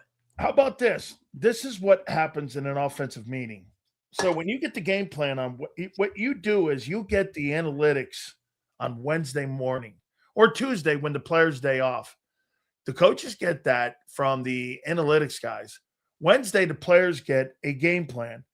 The assistant coaches will look at the game plan, and what they'll do is they'll pick out probably 35 to 40 plays offensively that they're going to like. And what they'll do is the offensive line coach will make recommendations on what he thinks, having watched film against, say, the Raiders, and what the Raiders don't do well. You want to run in the middle of the Raider offensive line. They're not very good against the run. You have to run the football in the middle of the field on them because their edge guys are actually pretty decent with Max Crosby. So there's a reason they suck. It sucked. Their tackles are terrible in the middle of the field. So Jeff Stoutland will do this, Andrew. He'll recommend about 10. Then you go to the wide receivers. They're watching film, and they'll go, these are the 10 pass plays that I think will be. And then Jalen Hurts and the offensive coordinator and the quarterback coach will sit in a room, and they'll go, well, here's the suggestions from these guys. What plays do you like, Jalen? And Jalen will come up with a game plan, and then the coordinator and him will sit there and go, here's our approach. So what you've been saying also all year, you can't blame this on Kevin Patullo because the quarterback's picking the fucking plays that's being suggested to him. This is on him. This comes down, bro, you're not going to pick 15, 25 plays that quarterback hates, are you? That's true. Yeah. These are plays he wants. Yeah, I mean, the other part is I'm not a fan of going right down to, it's all the coaches, wide receiver coach. It's not. But, I don't know that, I don't necessarily know that they're bringing as much value as you're seeing other coaches bring to teams. Every team has their problems. Obviously, the Eagles have their problems, whether it's quarterback, pat, whatever you want to put it on. Are they accentuating where we are? And, are they bringing enough to the table to get a true, honest evaluation? I don't know that. That's where I struggle with the coaches. Like you always say. Yeah, I have problems with the way Jalen plays sometimes, but if he did have a great coach, I don't know. I don't know what he would be. It's impossible for me to tell. Well, if he had Ben Johnson, how do you think he'd be performing if he had Ben Johnson? Yeah, this is where I struggle because honestly, I think Ben Johnson would not want Jalen Hurts. Yeah, but he probably wouldn't. But guess what? I don't think he wants Caleb Williams either. Exactly right. And he's fucking winning games with Caleb Williams. Caleb Williams has some pretty significant arm talent. He does. Yeah. I mean, that's well, he's got more skill than Hurts does. I mean, Jalen, you got to remember, Jalen was more inherently a runner. Yeah. Caleb was an athlete, but always inherently a passer.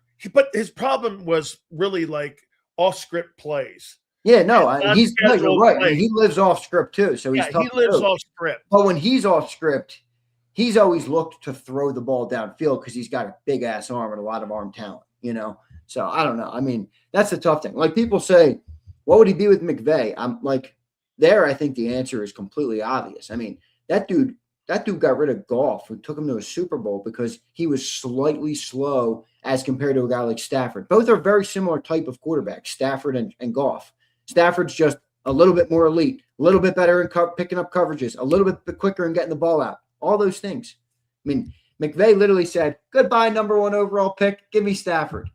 He's not sticking around with Jalen. That's not what McVay wants. And to your point, look what he's doing in Detroit. He doesn't suck up there. I mean, you're talking about like a minute difference between the two quarterbacks, and that's the difference between winning a Super Bowl.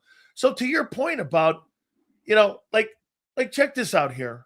You really think like Kevin Patullo, I'm going to throw some play callers at you.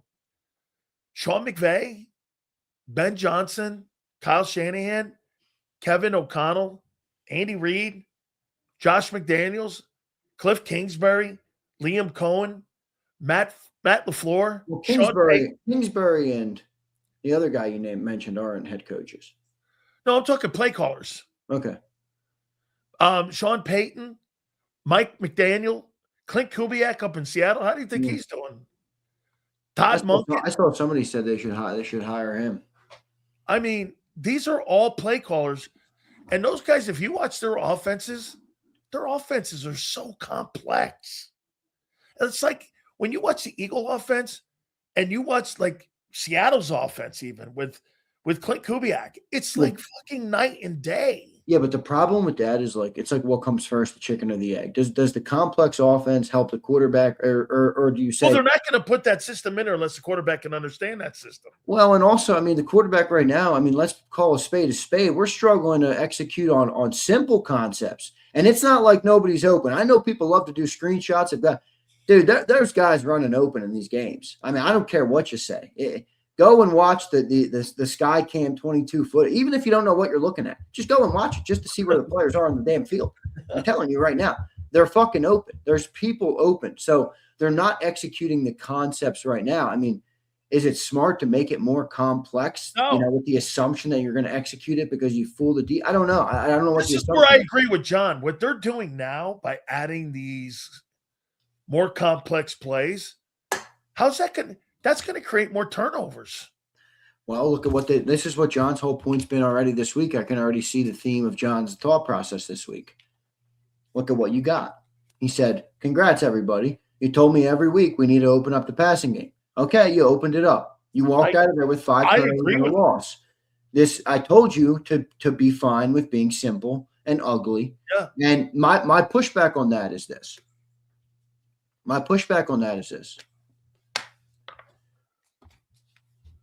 If you're running a simple offense and you don't have a run game, do you honestly believe that is a formula to win late in the postseason? I don't. Last season, remember how many people? We had an elite running game last year. And until it happened, it was widely considered impossible in the modern NFL to win a Super Bowl that way by even some of the best football minds. Pick a guy, I'm telling you right now, that you like analyzing football. They thought you couldn't win by just running the football. So now you have this same offensive philosophy, and you don't have the historical. You don't even have you have below average in the running game. So I get that people are like, don't go complex passing because that's not Jalen's style. Go back to risk averse. Okay, I'll go back to risk averse. Is the offense good enough? Leading in 3 and outs. All these different things. Are we good enough to play that way? And the other thing that John said this morning is they listened to the outside noise.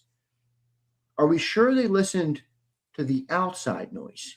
No, the inside noise. Right. Should I remind them that their star receiver was bitching every week? Should I remind them that Devontae Smith said similar things to John Clark on his podcast? Should I remind them that Saquon Barkley said, we got to evolve, we got to do this? I don't know if it's outside noise. I really don't. I think it's inside noise that made them change because they lost belief in their method of winning. Don't you think that this is – so how about this style of winning? And when you bring that up that way, well, right now, if you're holding teams at 18 points a game and you're leading the league in 3 and outs and you play boring style of football and you've got elite talent on your side of the ball, you're looking at 5 plays, no turnovers. That other team's going to have a turnover. And if I'm holding a team to 19 points, Xander, as long as my defense is holding you under 20 points a game, I got a shot to be in every football game, even if my offense is struggling. Why would I want to give you opportunities by opening up my offense, creating more opportunities for turnovers on my end? This is where the flaw was against the Chargers. I think if they play shitty football and run the ball 38 times, I think you win by 10. Yeah. You see, this is the point of the day right here on the boring. Boring was killing the defense. No, that's true too. They killed it against the Bears that way. So we were winning, but slowly but surely the defense was getting chopped away. There's Mark in the chat. What up, Mark? I'll send you the link in a sec. Dude, so, all right. So what about that Jeremy Fowler report that the Eagles, even before the game the other night against the Chargers, were contemplating potentially drafting a quarterback in the upcoming NFL draft. Yeah, I saw that. What'd you make of that? Yeah, so Jeremy Fowler is not a No. You know, some people like to Very well respected. Yeah, very well. He's a reporter type of guy. He's not going to go out and not say a talk show host. A bunch of stuff for clicks. Yeah, it doesn't surprise me at all. And it brings me back to the original conversation that we had today of like, why do quarterbacks have this different standard? Like, you know what I mean? Like, AJ Brown maybe looks a smidge like he's a little bit slower, and I got the whole chat, figuring out the next replacement for him. Same thing with, the offensive lineman. We signed Cam Jurgens not 8 months ago, and everybody's ready to move on. But the quarterback plays bad, and nobody thinks the Eagles are going to look. And it's all right. It's not how it works. All right. Every quarterback in the Howie Roseman era did not play here longer than 6 years. Now, it doesn't mean somebody can't break that, but there is a shelf life on players. All right. That's why I encourage everybody to be a fan of the team first, not players. And Jalen's not playing good. You can make an argument that Jalen right now is the bottleneck on the offense that has created problems, in the running game, in the other areas. I think it's a very valid conversation to have when you can't move the ball consistently through the air for an extended period of time. What does that do for what your running game can do? What does that mean what does that do to your offensive line? I brought up this point this morning, Silz. Jalen's an off-schedule quarterback. All right. If you're an offensive lineman for the Rams, you got to block about 2.5 seconds every play, right? Ball comes out. Once that ball is out, okay, they can't go hit Stafford anymore. I let up.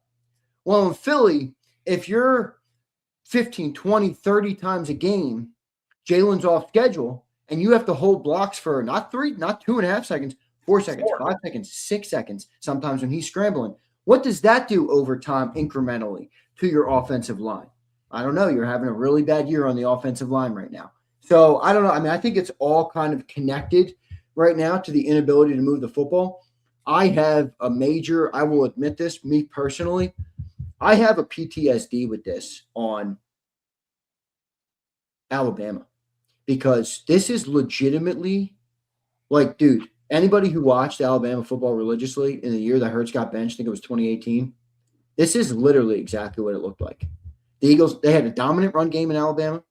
They had dominant wide receivers. Devontae Smith was on the bench. He was receiver number 4. That's how stacked they were at Alabama in the wide receiving room. All right. They had an amazing defense, and they struggled to move the ball through the air consistently. And by the end of the season, when they played Georgia, they had to swap it out. And now I look at this team, and I'm like, they got elite weapons everywhere. They got to still have a good offensive line. I know people think they're way off this year. They're definitely not what they were a year ago, but they're still okay. And we can't move the ball consistently through the air. And to me, it's killing the defense. It's killing the running game. It's killing the makeup of the team. Now, I don't want to put it all on Jalen, but I think as a whole, the passing problem is what's permeating right now on the team. So I don't know. I don't know if I'm right. I might be wrong. It's just my opinion. But it's something that I've looked at, and it reminded me of that, like, scarily amounts. And I'm like, shit, is this the same problem right now repeating itself? And then this morning, I think it was you yesterday, did you read Jalen's scouting report yesterday? Yeah, that's what I'm actually looking for now. I went and read it today on Xander Time. You reminded me of it. I went and read it today on Xander Time after Birds 365 from Lance Zierlein. I mean, you literally to a T. You could write that right now about Jalen, and it would fit. Yeah. So, these problems have been the same problems forever. And the team has been so good around. And credit to Hurts. I mean, he's made the most of the situations in the last 4 years when they came. But, with the inevitable turnover that happens on NFL teams, is it starting to buckle? I don't know. I hope not. Well, here, again, has issues sustaining rhythm as a passer with so many off-schedule throws, inconsistent patience, allowing routes to develop, slow recognition of early throw opportunities. How many times did we hear Troy say that on Monday night? Listen, I mean, tell me that, again, this is the NFL's pre-draft analysis of Jalen Hurts. Issues sustaining rhythm as passer with so many off-schedule throws, inconsistent patience allowing routes to develop, slow recognition on early throw opportunities, leaves slants and crossing patterns behind and throws behind, misses checkdowns and opts for the harder throws, deep arm dip into elaborate Wait, relief, say that last one more time. misses checkdowns and opts for hard. Oh, what happened on the overtime interception the other night? Yep. Okay. Force speedsters at OU and Oklahoma to slow for deep throws. Needs to get better at trusting in the pocket. Quick to drop his eyes in pressure moments. More likely to avoid pocket than climb the pocket and scan it for a better throw. Has that changed? No. The only thing that's changed is the throwing mechanic. He is a much better throwing mechanic. Yes. But all of that stuff. This is why 5 years ago I said this when I read that, and I never saw him. Now, here, let me ask you this. You think the organization, you think they're failing him? Because they don't hire anybody to help him. Dude, they didn't hire. You made a comment yesterday to me that was so good, and I glazed over this one. They didn't hire Shane Steichen for Jalen Hurts. They hired Shane Steichen for fucking Wentz. He came with Nick. Yes. So that was luck. Dude, did you see who Shane Steichen just signed? Phillip Rivers. Yeah. So anybody that thinks, oh, Shane Steichen wants to play RPO too. No, he doesn't. Let me tell you, he just signed 44-year-old Phillip Rivers instead of playing Anthony Richardson. Hey. No, is Anthony Richardson hurt? I don't know if that's true. He has that orbital bone. He got fucked up in the locker room or some stupid. But anyway, he signed Phillip Rivers, 44. That can't end well. Why did they sign Phillip Rivers? Because they're comfortable with that style of quarterback. That's who we worked with. Bro. All right, I got another one for you here. So wait a minute. What round do you think they'll take a quarterback in? Dude, if they take a QB in the third round, the sand and the dial. I could see them doing a 2 or a 3. By the way, I got confirmation on your question earlier on Wentz. I texted John about it. Doug decision, but Lurie got it. Lurie approved. Couldn't go through without Lurie's approval. But Doug decided they needed the switch. So it was Doug, but he needed the approval. Yes. Which is probably how I think it would go right now. Lurie's probably not going to call down and say to bench him. But if they wanted to go that route, they would certainly have to get Lurie to approve it. And I don't think they're going that route. I just wanted to give you the answer to your question. That's great to know. Okay, so then do you think Doug made that decision to bench Hurts at the end of the year to put Nate Sudfeld in? That's a different one. Now that one is that was for draft positioning. Remember how he had multiple ones there? Yeah, that was I think a little bit of a different question. That was less football to me. That was a little bit more. Doug probably made that call. Or do you think that was Howie? Because Howie wanted to get the draft pick. Yeah. We're not winning shit. We need a good draft pick. Yeah. That game doesn't mean shit. And remember, we got Devontae Smith. Yeah. That's right. What was he, 11th? 10th. 10th. Okay. So in this decision here, so you think Nick would have to be the one to go like this? Let's bench Hurts. Yeah, but I don't think he was asked that question today, and he said it was ludicrous. Yeah, he said it was ridiculous. Which is fine. That's not a bad answer at this time. I mean, I think Hurts has earned the right to get out of this. I do. I don't think. I mean, as much as people would want to see a switch, I think the By the way, I've never been a proponent of benching him. No, I know you haven't, but I think the big thing that entices people is just the sheer difference in styles. And that's it. Like the people are like, if we had a passer that was just thrown with anticipation over and over again, like what would our offense look like? Doesn't mean they're going to be right, but I think it's that imagination that is what's causing people. I think Nick's answer was right. I think Jalen has to do it, but I will say this, similar to how we were going into last week, where it felt like a must win without being a must win. These next 4 games are going to say a lot. Like, Yeah. if A lot to this say team a lot about sputters your out, postseason. yeah, if this team sputters out, and they struggle to beat the Raiders and they lose to the Commanders and they get crushed by the Bills or whatever, we'll see how it ends. Or they go in and go on a 4-game run and Jalen plays good ball. I mean, the narrative's going to change quick and completely, So we're kind of in an interesting spot right now. But I think overall you're going to see Hurts again next year. I mean, I don't think we're at that level of it. Now, if they lose 4 straight, man. I made a prediction today. I don't think your quarterback will be the starting quarterback in 2027. Yeah, I would probably, if you gave me the odds on that, I'd probably take the no too. Just based on the history. I mean, just based on the contract, the history, everything there. I think that's a big thing. You don't think they give him years, do you? You don't think they extend him? I don't think they have to yet, so they're not going to jump to do it early. At least in my opinion, they're not.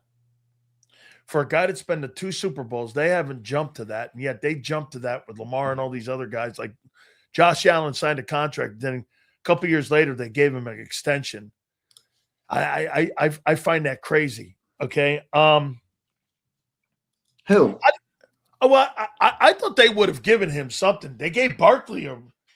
As far as I'm concerned, Jalen Hurts earned the contract he's on right now. He led us to 2 Super Bowls, done a lot of good things for the Philadelphia Eagles.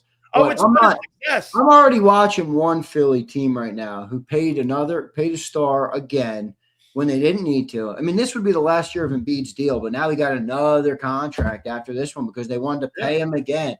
Now, go and earn it. If Jalen wants another contract, he's going to play great. He's going to lead us to another Super Bowl. He's going to do what he's got to do, and boom, he'll get another contract here in Philly. He can correct the narrative. I mean, he can change it. He just has to do it. How do you feel about this team heading into this Raider game? I feel like confident? I don't know.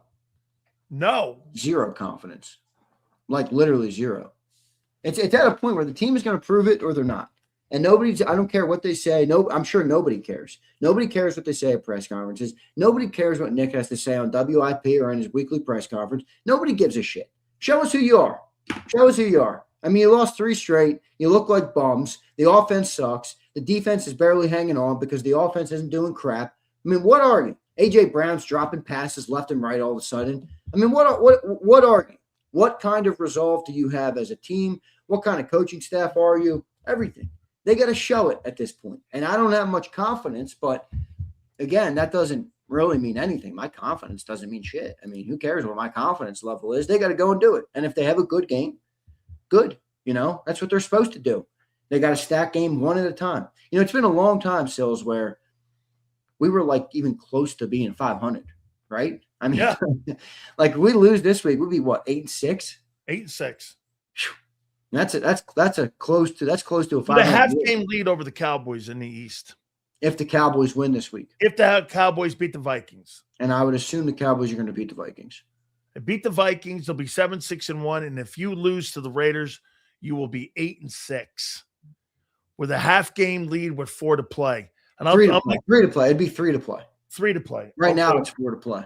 With 3 Remember, to play. we got to go into Buffalo, too, in December. And they're fighting for positioning because the Patriots are not winning the East. I know. The Patriots are first in that division. So, let me get my phone. It's not working. I got to text these guys the link. I'll get it to them. They've got to win. Buffalo's got to win that ball game. We'll get to your thoughts in a minute, folks. Do me a favor. Please hit the like button. We're going to read these super chats here. Have you been surprised with the noise? No. You already asked me that. No. Boy, I'm not. What's that? I have. Benched the quarterback 10 months after a Super Bowl win. Dude, this is Philly. It's a tough place to play. Yeah, but in a way, this is why Jalen is a good fit because he has been good at dealing with this type of shit. He has. In the past. He's been good at dealing with the noise. He's good at, when everybody else on the outside talks. Who do you think is better handling the noise, Nick or Jalen? Jalen. I'd say Jalen. I think Jalen's had more of the noise in his life. I don't know why my damn texts aren't working. Give me a sec, Silz. I'm sorry. I'm trying to send these dudes the link. Gotcha. I'll make it happen. But, yeah, no, I think Jalen handles it better. But, the noise being loud doesn't surprise me at all. I mean, dude, the Eagles have the most expensive offense in the history of football, and they're ranked like with the Jets and the Titans. Yeah. I mean, does anybody really think that that's no? Does anybody really think that that's like something? Even if they win games, does anybody really think that that is something that the team should aspire to have? I mean, that's putrid. That's a joke. Yeah, that's beautiful. Yeah, and you look at some of the advanced metrics too, the EPA and the success rate and all that bullshit. They're literally with the Titans. I want you, Mark. I'm trying to get my phone to work. I don't know what's going on with my phone, brother. I'll get you. Relax, Mark. Relax. Good. All right, so, dude, I got to tell you, man, I've been utterly surprised. I tune on all the radio shows in Philly because I want to get a sense of what everybody's talking about. All I hear is benching Hurts, the quarterback stinks. It's definitely gone mainstream. It's really gone where people I thought wouldn't go for a while. It's definitely gone mainstream. Don't you think it got louder this? How about this? Maybe it's got louder this week, right? And by the way, come on, your phone broke like Jalen Hurts. No,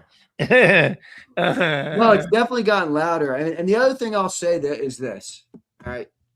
Because I know sometimes a lot of people go down the, they just think all media is bullshit. But there's one thing I know about the Eagles, and it's that they like to control the narrative.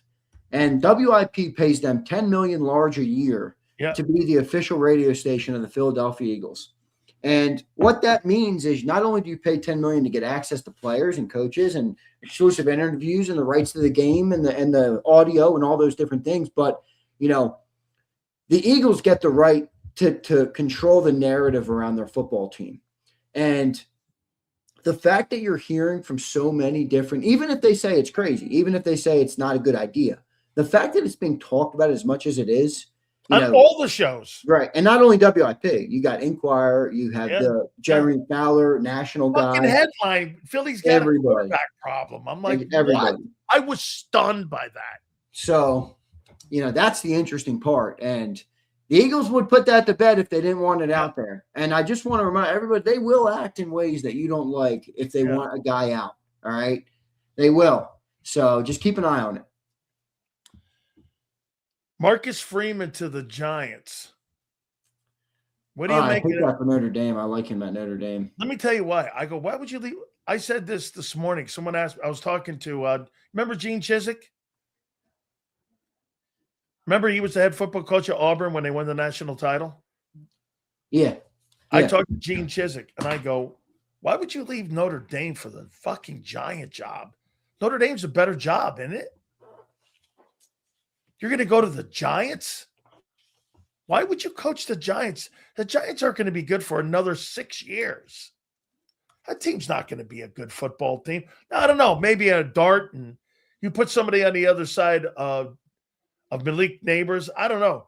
I'll tell you what, man. I'd like to have that guy Smith from Ohio State on the other side of Neighbors. I know he can't because he's not eligible to come out. Dude, that guy Smith can ball. He is a ball player. That kid, that wide receiver that Ohio State has, they can ball, man. Absolutely. I mean, crazy great. All right. Let's get to some of these supers. By the way, guys, do me a favor. Please hit the like button. Did they get their links? Yeah, they're good. Good. All right. Yeah, man. I talked to Gene Chizik. He went like this about your Alabama guys because everyone's starting to crap about your Alabama. Greg Sankey was pissed off that you guys didn't make it last year. He made it very clear that if Alabama, this is the words behind the scenes, he made it very clear. Listen here, if Alabama's not in that playoff, we're going to have SEC problems with this committee. They moved him up above the Notre Dame prior to the week. Everyone was like, how did fucking Alabama get up? No matter what you fuckers did in that game, you kind of got beat by 60. And you still crying. You would have still made the fucking playoffs. What are you crying about? You're in the playoffs. I'm just, hey, it must be nice to be Bama. Shut up, bitch. Hey, it must be nice. Well, win 6 titles in the last 15 years. It'd be nice to be in I thought it was 7. Is it 7? No, it's 6. Oh, he's got 7 because he's got one at LSU. Yeah, he won at LSU. Yeah, he got one at LSU. That's right. That's right. That guy's got 6. He's got 1 more than Bear Bryant. Yeah. Win 6, and I'm sure you'll get preferential treatment. Oh, preferential treatment. Win it Yeah. on the fucking field and don't get crushed by FSU in a game. So everybody forgot that fucking game when you got murdered by FSU of 5 and Look, 7. you're preaching to the choir. I feel about Alabama like I do about the Eagles. They ain't going anywhere. You don't think they get out of the You don't think Alabama? they get out of the first round? They got Oklahoma. Well coached, good defense, gritty program. Alabama, this was my fear. This was my fear when Alabama hired Caleb. It's in Norman, isn't it? Yeah, I think so. Well, yeah, I think so. Yeah, it's in Norman, first round. Wait, this was my fear when Alabama hired this guy. You hire a guy from the Pac-12. Football conferences are they're like mentalities. It's like divisions in the National Football League. Every division has their own personality. The SEC is not like the Pac-12. It's nothing like the Pac-12. And you've signed a guy from the Pac-12 who is a good offensive mind for sure. But I'm starting to see a little bit of a softer Alabama program. The more we get removed from Nick Saban, Ryan Williams, what happened to that guy? Remember, he was a 5-star recruit. Yeah. Guy had one big play last year versus Georgia in the SEC championship game. Remember that?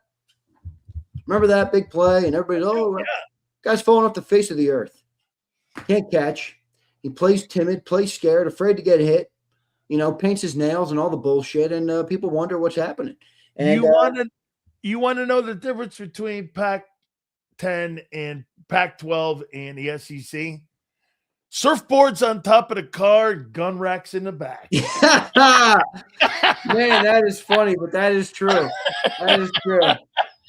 And they're souped up trucks and all. Shit. Some dudes have the machine gun thing put into the top, man. I mean, you see it all down there, no doubt. No doubt. Mud flaps and all kinds of shit there, man. You got Jeeps and stuff. You got everything down there, man. You bet. Surfboards on the top and gun racks. When's the first round?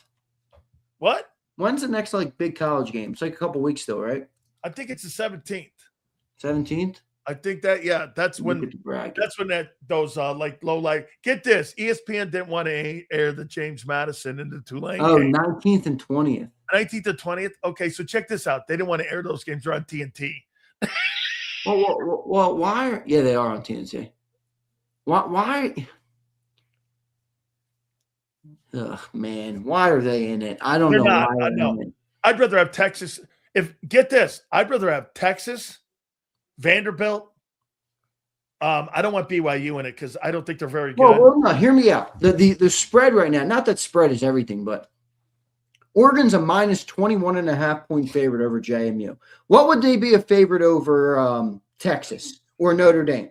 -1? Yeah. Who wants to watch this game? Tulane and Ole Miss. Ole Miss is an 18-point favorite. What would Ole Miss and Notre Dame be? Or Ole Miss and Texas be? Pick them. Fucking, this is the committee. It's so stupid. Put the 12 best college football teams in the playoffs. It's not hard. It's not that hard. It's not that hard. Hey, what's the spread on the Miami A&M game? 3.5. And Oklahoma, Alabama is Bama favored by 1.5. That's at Kyle Field, too. Yeah. That is a tough-ass place to go down and play. And you're playing at Texas A&M. That's an even tougher place to play. Now, that's what I mean. Kyle Field is a Kyle Field. Yeah, that's what you said. I thought you were talking about Oklahoma. Kyle Field is a brutal. I played at Norman. It's a hell of a place. I've been there. I went to a game there. Where, Norman? Yeah, no. Kyle Field? Yeah, Texas A&M.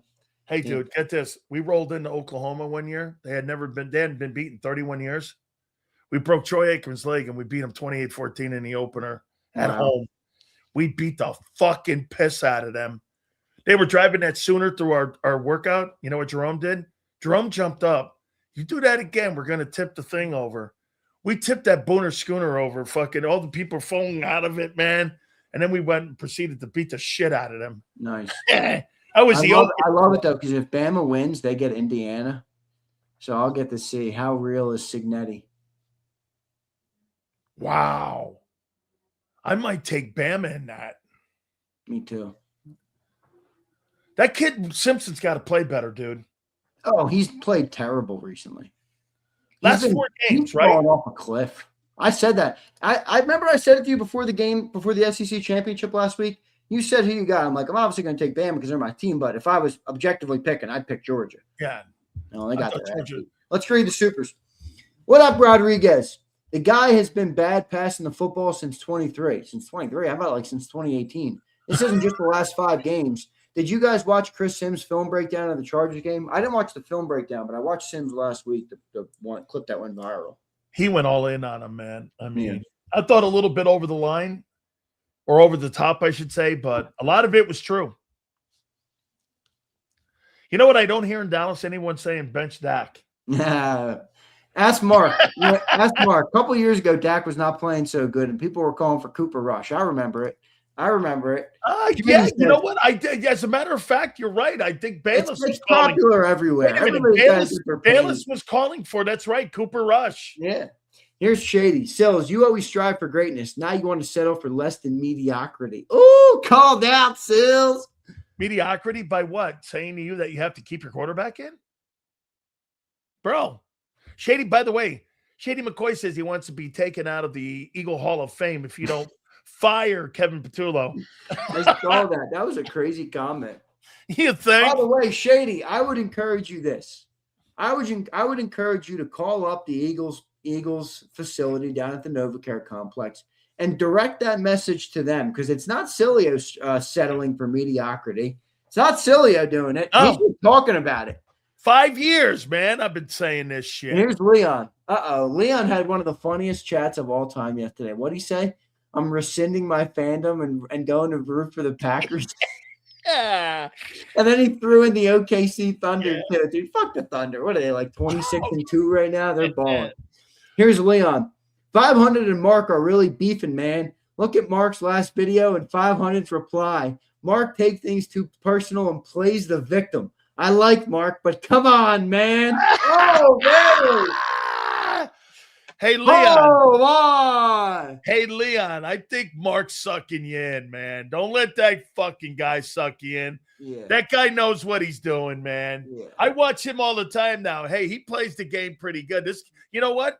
For a guy that wasn't in radio, for a guy that's now making a gigantic splash on what he's doing and covering and creating, this guy knows what he's doing. He's not a guy that sits in his mother's basement and putting up them videos. He actually knows what the fuck he's doing. All right, here we go. Here's Rodriguez. Rodriguez, thank you for the super chat, brother.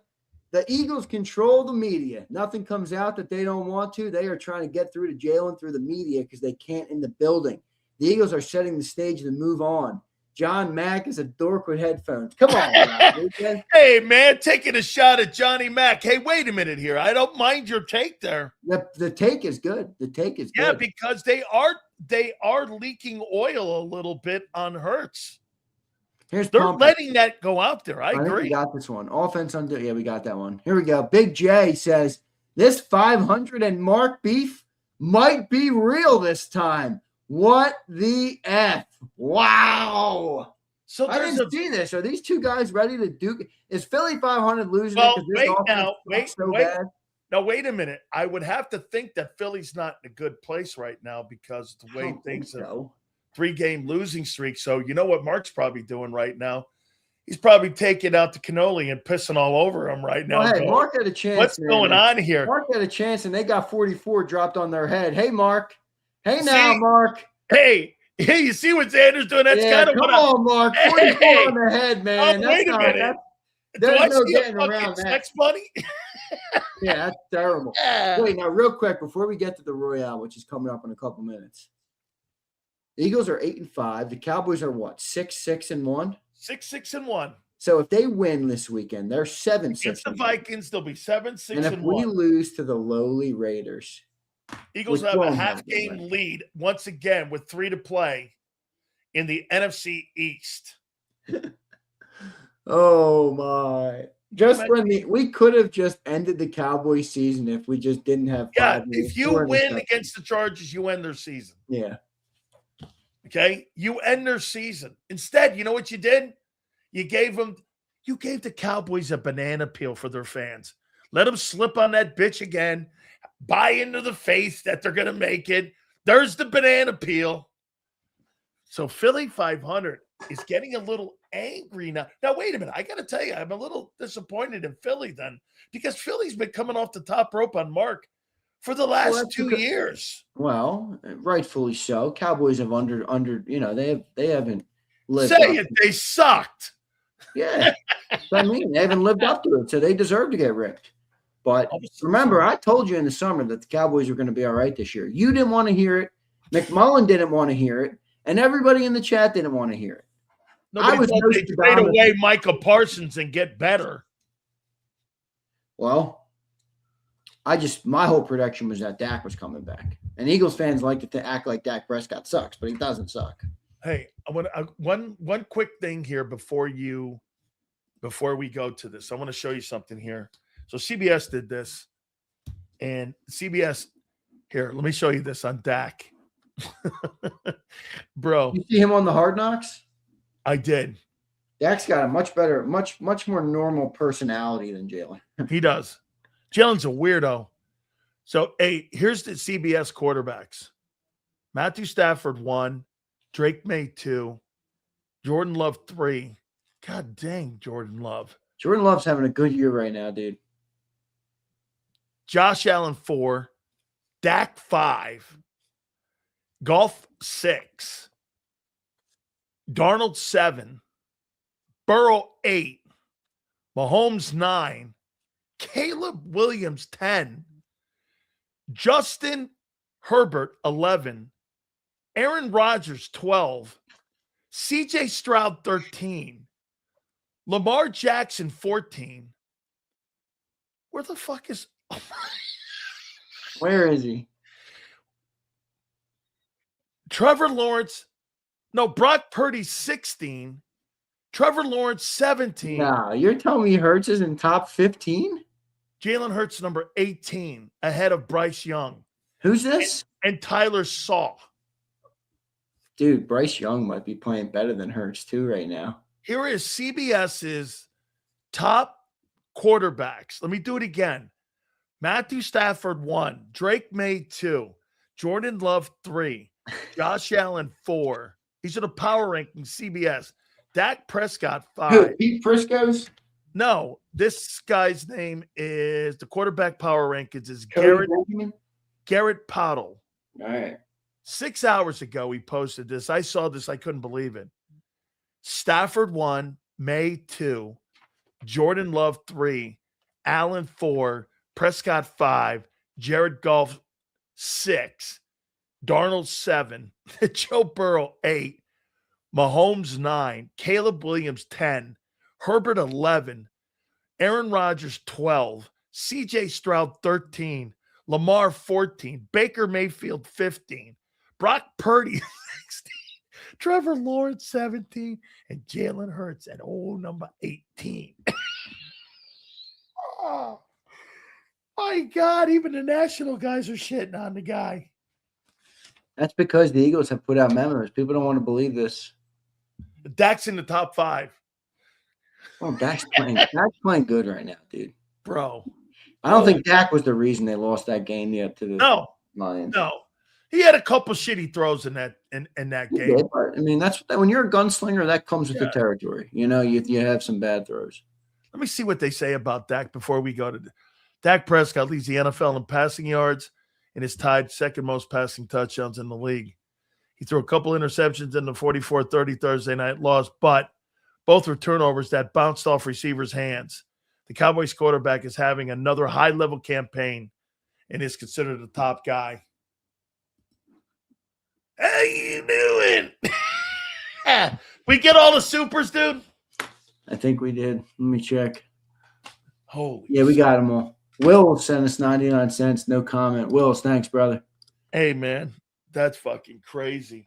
18th. Hey, man, guess what I think? I think this beef is real. Philly doesn't want to show up. I don't know, man. Is 500 not showing up because of this beef? Is that what's happening right now? Is that what's going on? Mark has beat him up, and that now 500 is not in the green room. Mark has been in the green room. He's always in the green room too. Prior to like 1:30. Oh, here he Oh. is. Here he is. Here he Mark is. has a buddy. Wait a minute. Here he So is.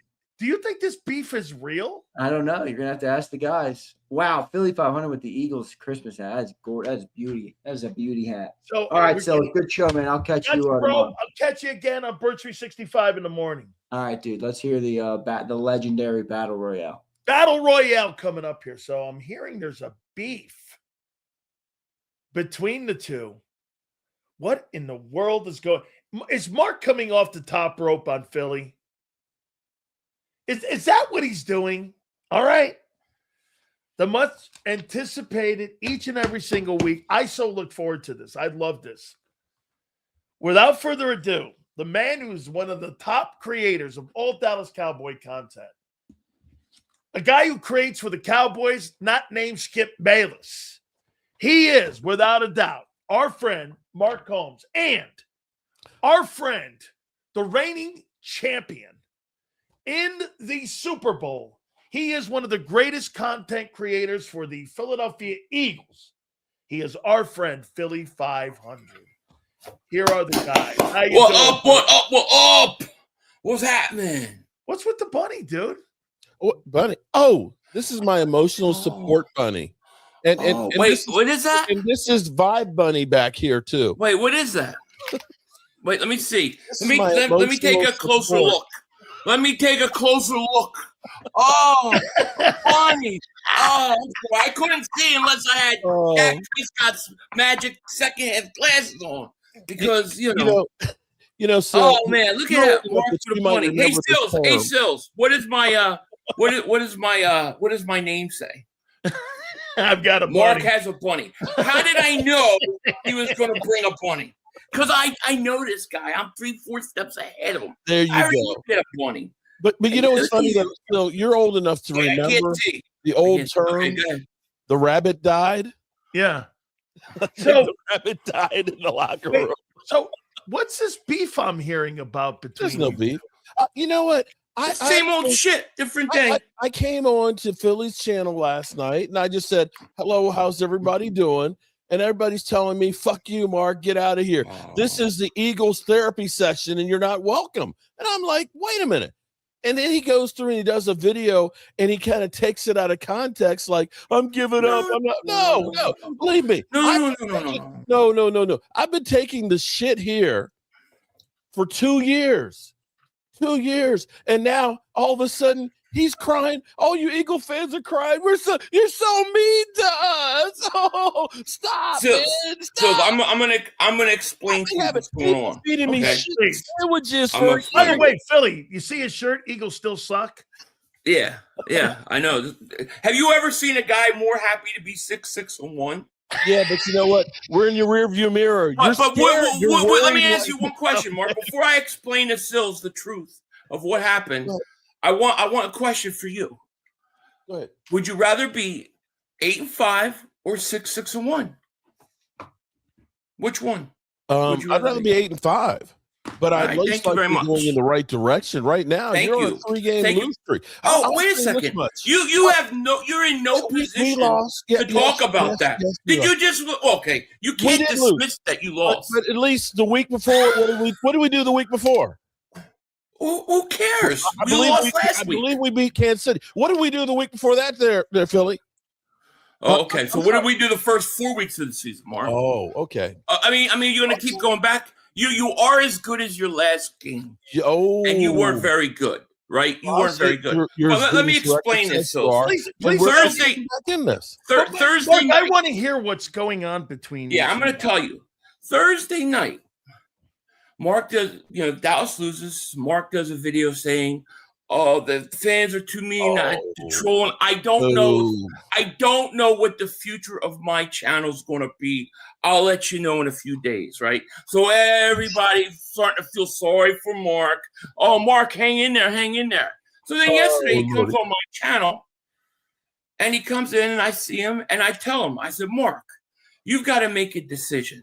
It's either you're in, and like we're going to go at it back and forth, or you're out. But you can't dish it out and then not take it. And then he goes and he makes a video. Wait, let me speak. and makes a video saying that I kicked him out of my stream. And I said this was a safe space. I didn't say anything. Now, apparently people in the chat were talking to him, but he did a video. But wait a second. He did a video knowing that it wasn't me, it was the other people in the chat. But he made it sound like, on purpose, he misled his audience to make it sound like Philly 500 kicked him out. And that wasn't true. So I did a video back saying, no, I didn't have anything to do with it. This is what I said when he came in. And, you know, he's being a baby and crying that people in the chat said something mean to him, but he blames me for it. I had nothing to do with whatever was said. Wait, but Mark, he should have done a video, and he should have said who did Wait. it. Silz, do you smell that? Baby. He's a baby. He Silz, can't take it. Silz, I smell something. Do you smell something? What's that? I smell pussy. I would take a look at yourself. No, hold on. The last I checked, you can't smell through the microphone. This guy is the biggest fraud in the world. He's such a phony. He's such a phony. No, the guy cries. I thought you were going to say you were smelling Oh. succotash, like some succotash. There's some rabbit. The guy's got it on subscriber only mode because he doesn't want people to chat at him.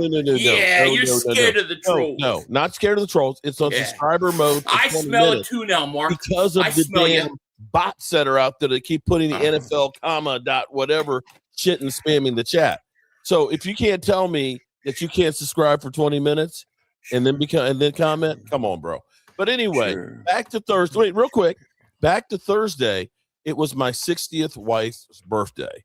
And we actually went away with friends and family and stuff and had a big get together and all that. So I didn't live stream on Friday on her birthday. So I said, we're not going to be streaming tonight.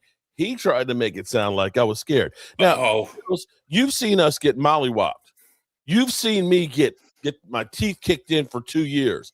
If there's somebody who's out here taking it, it has been me for damn sure. But so can you do me one favor? Sure. I was listening to you, of course, before the show here, and you were reading about what they said about Dak in the 5th spot. What did they say about Jalen Hurts at the 18th spot? Well, there's a new ranking out by CBS here on the quarterback rankings, and it goes from Matthew Stafford and Jalen Hurts. Dak Prescott, by the way, is 5th. Jalen Hurts on this new CBS poll came out. He's 18th. I haven't read it yet. So Jalen Hurts was far and away the reason that the Philadelphia Eagles lost 22-19 in overtime on Monday Night Football at the Los Angeles Chargers. He committed 5 turnovers, 4 interceptions, and lost fumble to become just the first Eagle player with a 5-turnover game in 35 years. Hurts is also the first player in the league with no touchdowns in 5-turnover games since Justin Fields did it in 21 when he was a rookie for the Bears. Hurts is the reason for the Eagles' watered-down playbook, and he is the reason that the Eagles are in a 3-game losing streak right now. Do you agree with that, Philly? Yeah. I think he wasn't good at all. There's no doubt about it. Now I would like you to read the playoff records out. Let's start with that. He's 6-3 with two NFC. Here we go. Here we go. Here we go. Oh no, another playoff loss.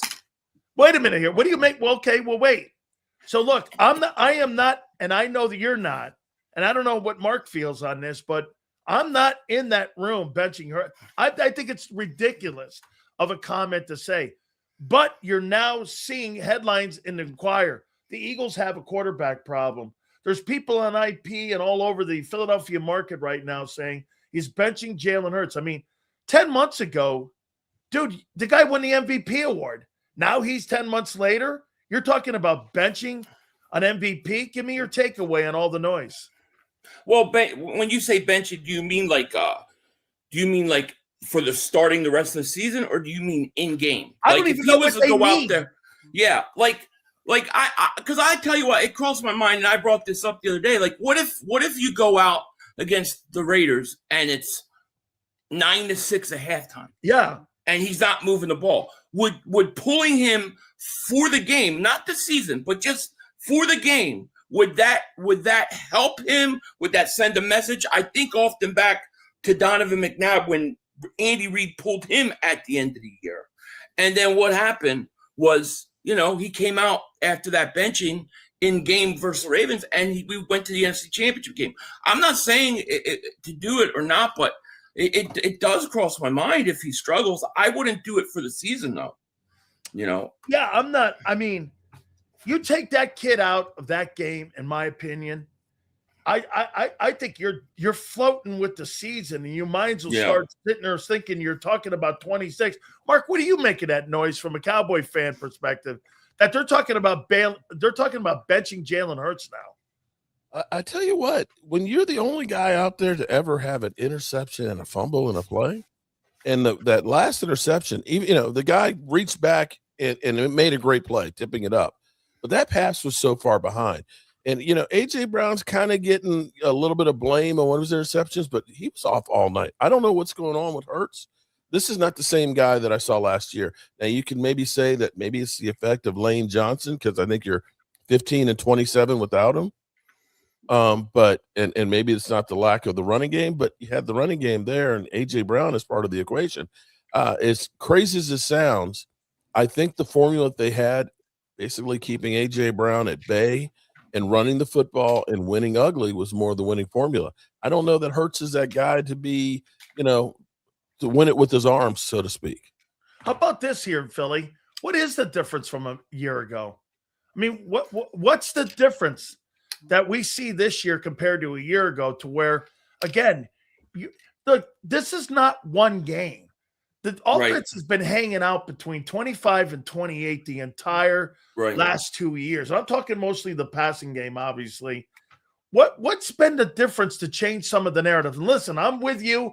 I'm not in that room. I think it's ridiculous to have that conversation. But why? How did we get here? I think it starts with the running game. I think the inability to run the ball has been the problem all year. And now, because they can't run the ball, they've started to try to throw more, right? I mean, he threw 40 times the last game. We've talked about this before. He needs to throw between 20 to 30 times a game, and you need to run the ball. Now, the one good thing I took out of this game was it looked like they started to run the ball halfway decent. I thought they went away from it too much in the second half. But there were promises, like there was some light there. But I think it starts with the offensive line and the lack of run game, then puts pressure on you having to throw the ball. And that's what we don't want to do, What happened, Mark? Let's go back a week. What happened against the Lions, in your opinion? I mean, the game looked close for a little bit, and all of a sudden, it just got out of hand there. I mean, if I'm not mistaken, what was it? It was actually, it really kind of was out of hand early, too, because it was 20-9 at halftime. They were better in the second half. They scored 22 points in the second half, but that fourth quarter, looks like the Cowboy defense fell apart a little bit. Here's what I believe. You can call me crazy or whatever. They ended up having 4 games in 18 days. That is a lot of football to be played. And, that game was, you actually, and here's what I'm going to say. He can laugh and make a joke, but when we were talking about the schedule coming out and we said, you're going to play the Eagles, Kansas City on Thursday, Thanksgiving, and then play the Lions, what did you think we were going to do in those games? You're going to lose all 3 of them. That's what you guys said. We won 2 out of 3. We won 3 out of 4. That's not a bad road to hoe right there. And if they can turn around and get a win in Minnesota, you look at that and say, okay, you've won 4 and lost 1. In the NFL, that's pretty good. Now, unfortunately, we had the loss against the Cardinals and Carolina that are going to be the ones that come back and bite us in the ass. And in the end, I still think the Eagles, they should win, considering they have 2 games against Washington. If they don't get in, then it's a travesty. 3-game losing streak, Philly. How'd you get there? Well, you had a total meltdown against the Cowboys, right? You should never have lost that game. That was the first thing. Second one, Chicago just whipped our butts. And then I think in this game, I think too many turnovers, too many mistakes. It killed you. So, it's by their own doing right now. We are our own worst enemy. Too many mistakes, too predictable in offense, unable to run the ball. And, if you could just run the ball, Dallas would never have had a chance to come back. So yeah, but I think I just think Philly, if you stick with your boring approach, I think you beat the Chargers by 10. Mm-hmm. Yeah, you're It's probably almost right. like they tried to prove a point or something. But the thing is I don't mind letting Hurts throw the ball a little more, but you don't have to go. Why do you have to go from 20 throws a game to 40? Why not somewhere around 27, 28? Yeah. And when you're running the ball effectively, why they were running on that left side. I mean, they were gashing them, and what they just stopped. To me that was the. I think sometimes the Eagles, I think they listen. And I heard Xander say, and I think he's right. I think they listen to outside noise too much. I do. So what's with the sex doll you have in your hand there, Mark? I mean, what the bunny? Okay, let me ask you something. Because see, you're from a different generation. Okay, if you were in the locker room and your coaches brought in a giant blow-up bunny, I would stab it. What would your thought be? I would take a knife out trying to and win stab games. it. I would stab it. An that was really emotional bunny? Are you shitting me? You've lost it, bro. Nothing smells. Maybe the blow-up bunny will help us to get some good vibrations here for the game. Come on, bro. But dude, you know what's even worse than that? What's Mark that? went out and got a bunch of bunnies. Oh no, this is no. He went out and got a bunch of bunnies. No. Like, dude, this is my like we all know it's embarrassing and stupid. bunny. But Mark went and bought a bunch of them. Antique. Look at that. Hey, you know Mark, what else is stupid? A voodoo doll. Bunny over here. A voodoo. The guy's got a voodoo doll. Hey, Mark. you went out and bought glasses, and the Cowboys. Hey, Mark, I brought something to help your boy. You do Dak realize Prescott. that those glasses you have not. It didn't look good. Looked great last week, buddy. It looked great last week, and Dak could only put 9 points on the board in the first half. 9 points. Couldn't keep his team in it. And yet, choker as always. A game and a half behind. Every time you need Dak to keep them in the game, Silz. Mike, this is what he does. Why do you look so happy? You're in such a good place right now, Mark. Because I'm being bent over by Eagle fans. Like 6-6-1. Happy as 500. But see, he doesn't even care that the Cowboys. No, you have to understand. Could you imagine that? Expected to. Well, you know what's actually crazy is that Silz brought up that Jalen Hurts is at 18. I believe that CBS poll had Dak Prescott in the beginning of the season at 17.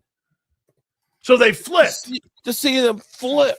To see you guys losing your mind and just like every time they see me, fuck you, Marco. I love it. I love it.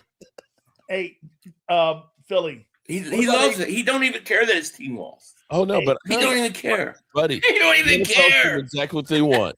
The Cowboys are. But still at least Mark admitted. At least he admitted that he would much rather be 8-5 than 6-6-1. So somewhere there's some logic in Mark. Somewhere deep in there, there's some logical. I'm just glad that my season isn't over at this point. You're playing relevant football. December 10th. That's playing relevant football. 2 years. I mean, hey, Philly, what about the drops of AJ? You concerned about that? Yeah. Well, I mean, I don't know. Concerned in like, do I think it's going to happen again? No. But, when you call for the ball and you make the big deal that you made, you got to come up and make those catches, right? One of these interceptions went right through his hand. He should have had a touchdown. So I think AJ, he has to step up. He has to step up and make those catches. Whoa.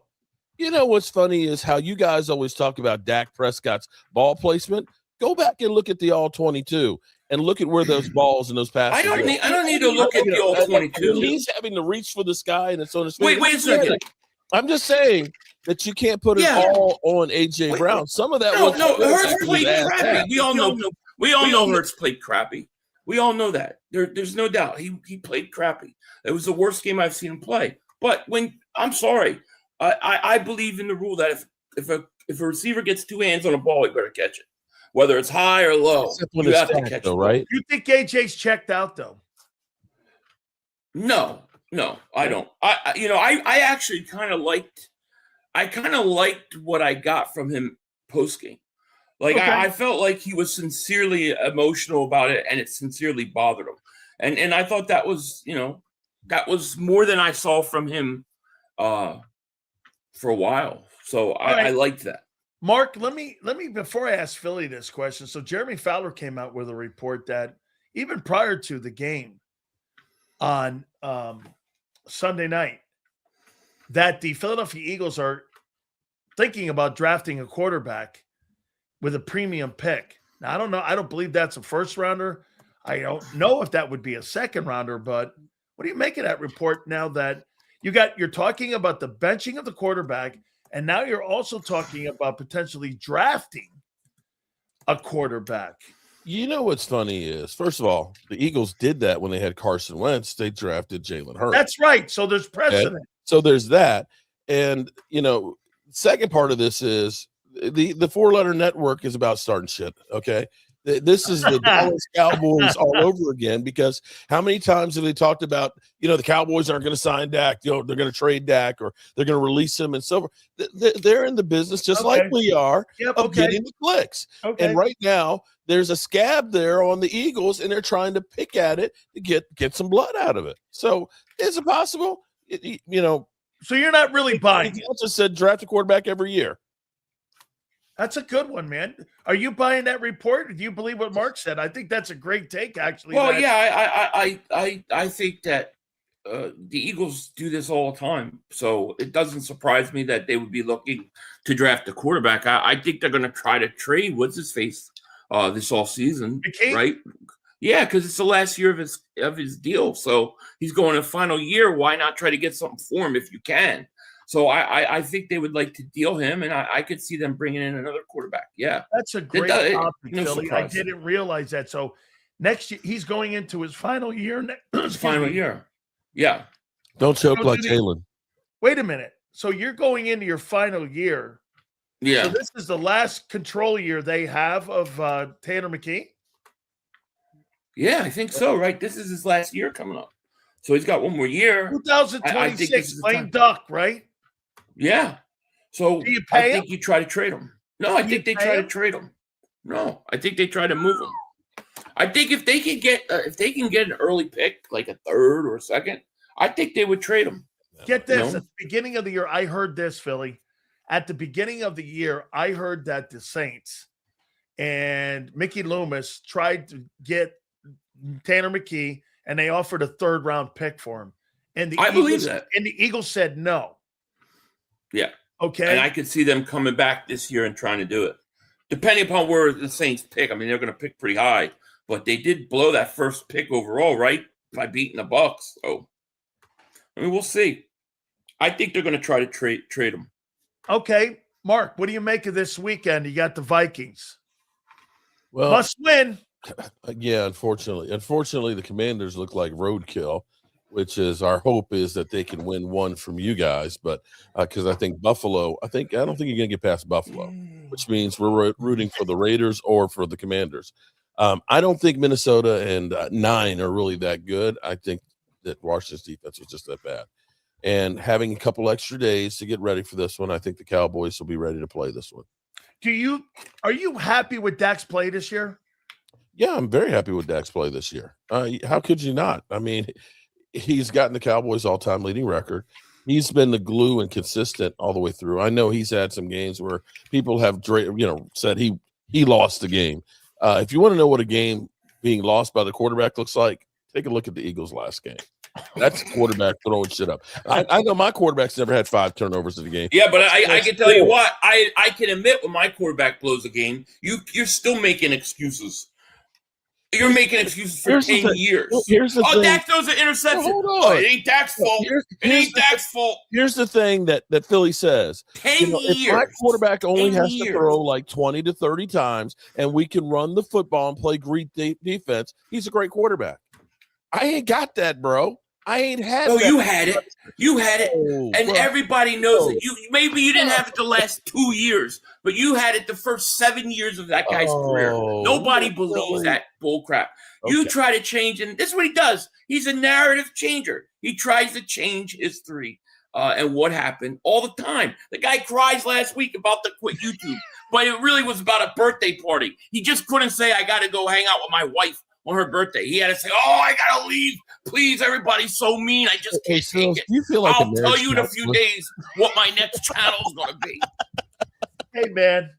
Okay, Eagles and Raiders this weekend, my friend. What about you, Philly 500? You think I said this, and you tell me if I'm wrong on this. I think you're going to learn a little bit about your Eagles this weekend because the Raiders are roadkill. They're not very good at any metric whatsoever. No, they got some players, Doc Bowers, Max Crosby. There's some players on that team that could make some plays on that team, but you guys should take care of business, right? I mean, this should be an easy win, right? You know, it's crazy, and I was talking about this earlier. Like, this is like the most winning I've ever seen by my team, right? We're in this golden era where they're winning more games than I've ever seen.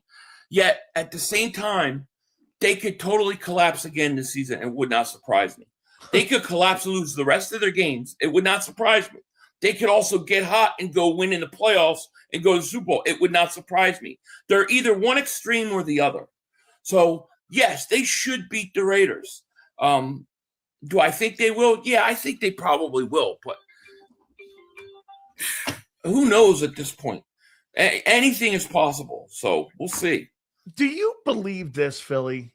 Mark, even if, like you said, all the winning, why are you guys so fucking miserable as people? I mean, you're winning like nobody else on the planet.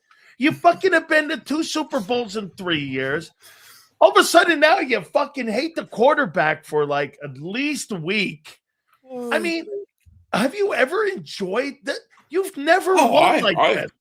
I've enjoyed it. I think I've enjoyed it more than a lot. I think a lot of the younger guys, they've only seen winning. They haven't seen the Foggle. They haven't seen Ray Rhodes, Rich Kotite. They didn't see all those days. I've seen it. So I do enjoy it. But at the same time, you know, we have high standards. We expect to win, and we want to win. We see this opportunity right now with the Eagles as, you know, one Super Bowl is not good enough. You need multiple Super Bowls in this era. They've been to 2 Super Bowls in 3 years. Yeah, they need like that, you know. And then you know, yeah. And by 2030, the Eagles will catch Dallas in Super Bowls. I've said that, and I believe it. But we want to win. We care about winning. Look, we're not happy with 6-6-1. We don't go celebrate on 6-6-1. Okay, we care. We want to win. All right, here now. I want you guys get 2 last ones here for you. Philly, first go to Mark on this. Tell me why you think that the Dallas Cowboy fan base is the most delusional fan base, or I don't want to pollute the question. Why are they so difficult to deal with, the Dallas Cowboy fan base? Because they think that this is the 1990s still. They think that they basically on top and everybody should bow before Dallas. Like Notre Dame. They won in the 1990s. Yeah, they don't understand that people don't look at them as, oh, the Cowboys from the 90s. We look at them like the Cleveland Browns, or like I like to say, the Dallas Browns, or, you know, the Cleveland Cowboys. You know, that's how we see them. But they get offended. And the other thing is that they change the standards. They tell us for years and years it's one standard. Then you win and you get to that point, and then winning doesn't matter anymore. Now you can just, you know, they did have 57 million said something good about your quarterback. They did have 57 million people watch that. 57, of course. Everybody, people watch that KC game. Yeah, because people hate the Cowboys. There's nothing like hating the Cowboys. It's a beautiful thing. I don't blame anybody. Mark, why are you've had a tough week, it seems, with Eagle fans this week? It's been a it's been an enjoyable week. Oh, no, Mark, it's an enjoyable week. He went into hiding. He was hiding all weekend. Mark, you were hiding? Oh, shit. No, I wasn't hiding. Not at all. Why? What makes Eagle fans, for you, detestable? Oh my God! Here's the thing. Detestable. No, I've got no hate for the Eagle fans. I love them coming around and giving me shit. But the thing is like my man right here, who has been talking about how Jalen Hurts is a better quarterback than basically Joe Montana all season long. I never said that. Oh my God! When we talk Joe about Montana, that, Joe Montana's the greatest quarterback of all time. See, this is what you do. You say Joe Montana, but you really mean Dak Prescott. But because you hold him to some bullshit standard, he's a better winner than Dak Prescott. Is he not a better winner, Mark, than Dak Prescott? Come on. This is what I'm saying. Your guy does not win. Right now, is Dak Prescott playing better football? No, wait a minute. Yes, Dak is playing better football right now. Wait, Billy, can two things be true? That Jalen is on a team and he is a better winner than what Dak is with and where he is. But could this also be fair? Dak's got more skill set as a quarterback in the NFL than what Jalen does. And nobody's argued that he is as a passer. Okay. That's not what I'm arguing. I've never argued that Dak doesn't have skills. But what I argue is that Dak comes up small in big moments, and he's not held accountable for it. The thing with Eagle fans is the double standards.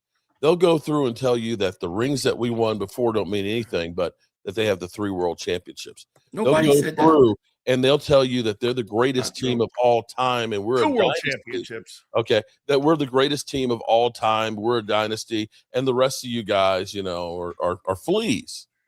Making things up now. He's making it up. Okay. Nobody ever said that. What people said is this. What people have said is this. If you're going to sit there and cry and complain about 30 years ago winning a Super Bowl, then you might as well talk about the championships back in the day too. How far are we going to keep going back and talk about something relevant? Okay, I think within the next 5-10 years, if you haven't won a Super Bowl, you should shut up about it. Well, then how about this? How about this though, Philly? If they're not relevant, why do they pull 60 million viewers?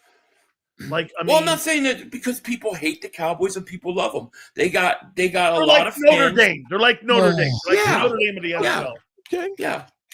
Yeah. I mean, people love to hate. Well, let me ask you this, myself. People love the Cowboys. Can I ask a question? If we are so irrelevant, then why is it that every time you're doing a live stream and the Cowboys aren't playing against you guys, it's always take that, Mark Holmes, Cowboys still suck. And I'm seeing previews. If we are that bad and don't matter, then why is it that you're always we're always on your mind? Wait a second. We have a constant rivalry going back and forth. You literally keep me up on your stream. All stream. Every stream I stream the Eagles, you got me up the whole time. And you got me front and center. I should actually be paid for the streams on your channel, Mark. That's on you, Dak, for my son. As an intro. Because it's it's the great meltdowns of all time. I mean, it's one of the greatest meltdowns of all time. Why wouldn't I use it? Okay. You do it. I do it. Okay. How come is it that you have 5 championships and all these things, but all you talk about are the Eagles? It's okay. How come all you talk about are the Eagles? I'm chasing you. You're up here above. They're chasing us. Yes, we're chasing you. Okay. We're not worthy. So, Philly, but why does it look like? See how he makes up things? He puts words that nobody ever said. Okay. Well, then I'm going to phrase it this way. I don't want to put words in your mouth here, but why does it look like you're upset and this guy's on cloud 9? Well, I'm upset that we lost. Okay. I don't like losing. So your standard is different than his right now. Yeah, look, we're on different levels, right? The Cowboys are just happy being 500 and maybe be relevant in December and talked about. I want to win championships. I wanted the 1 seed. I just watched us lose the 1 seed, lose the 2 seed, and now we got to get back and try to figure this thing out to keep the 3 seed. When it comes to football and just football, when it comes to football, we're talking Eagles. Yeah, of course I'm upset at what's happening. Why would I want to be a guy like Mark who's happy about tie? He's more happy if the Eagles lose and the Cowboys win. Who would want to be that? Silz, not me. I'm going to tell you one thing. All right. You better pray that the Cowboys don't somehow win this division because it's not going to be pretty.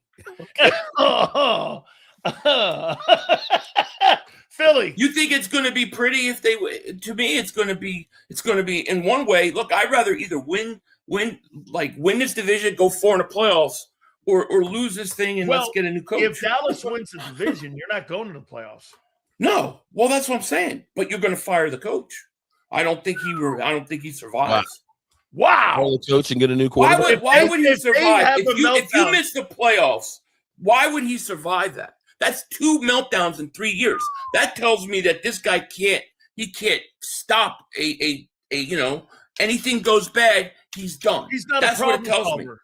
me. Yeah. So I mean I think you have to. I don't think that's going to happen. But if they were to like miss the playoffs, yeah. All Mark does is have hope in something other teams have to do, because it's better to be 8-5 than 6-1.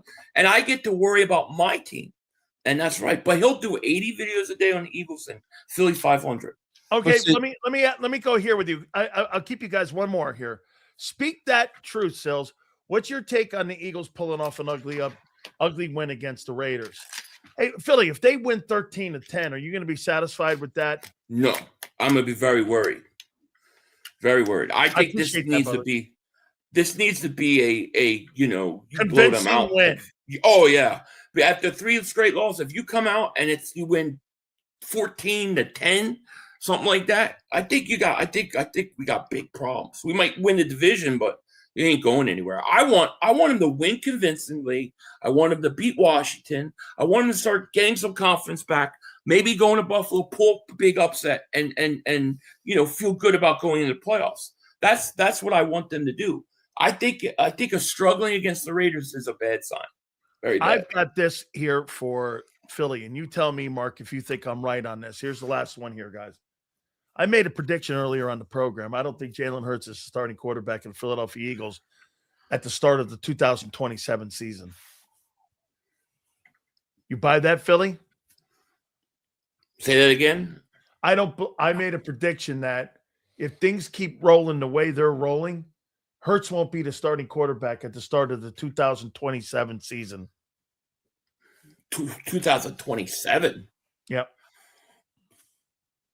They'll give him a year to. They'll give him a year to dig out from it, and if he can't dig out from it, 27, he's not the starting quarterback. Yeah, I think if the struggles continued like they have for, I would say 5 games. I think he's been bad for 5 games. Yeah. So if that continues the rest of the year and into next year, I think the Eagles have got rid of guys for less. Yeah. So right. Yeah, I don't disagree. Get this, Xander looked it up. All the quarterbacks that Jeffrey Lurie has had, they've not lasted longer than 5 or 6 years. Yep. Outside of McNabb. Okay. Yeah. No quarterback has lasted. How about you, Mark? Last one for you now. When do you draft a quarterback?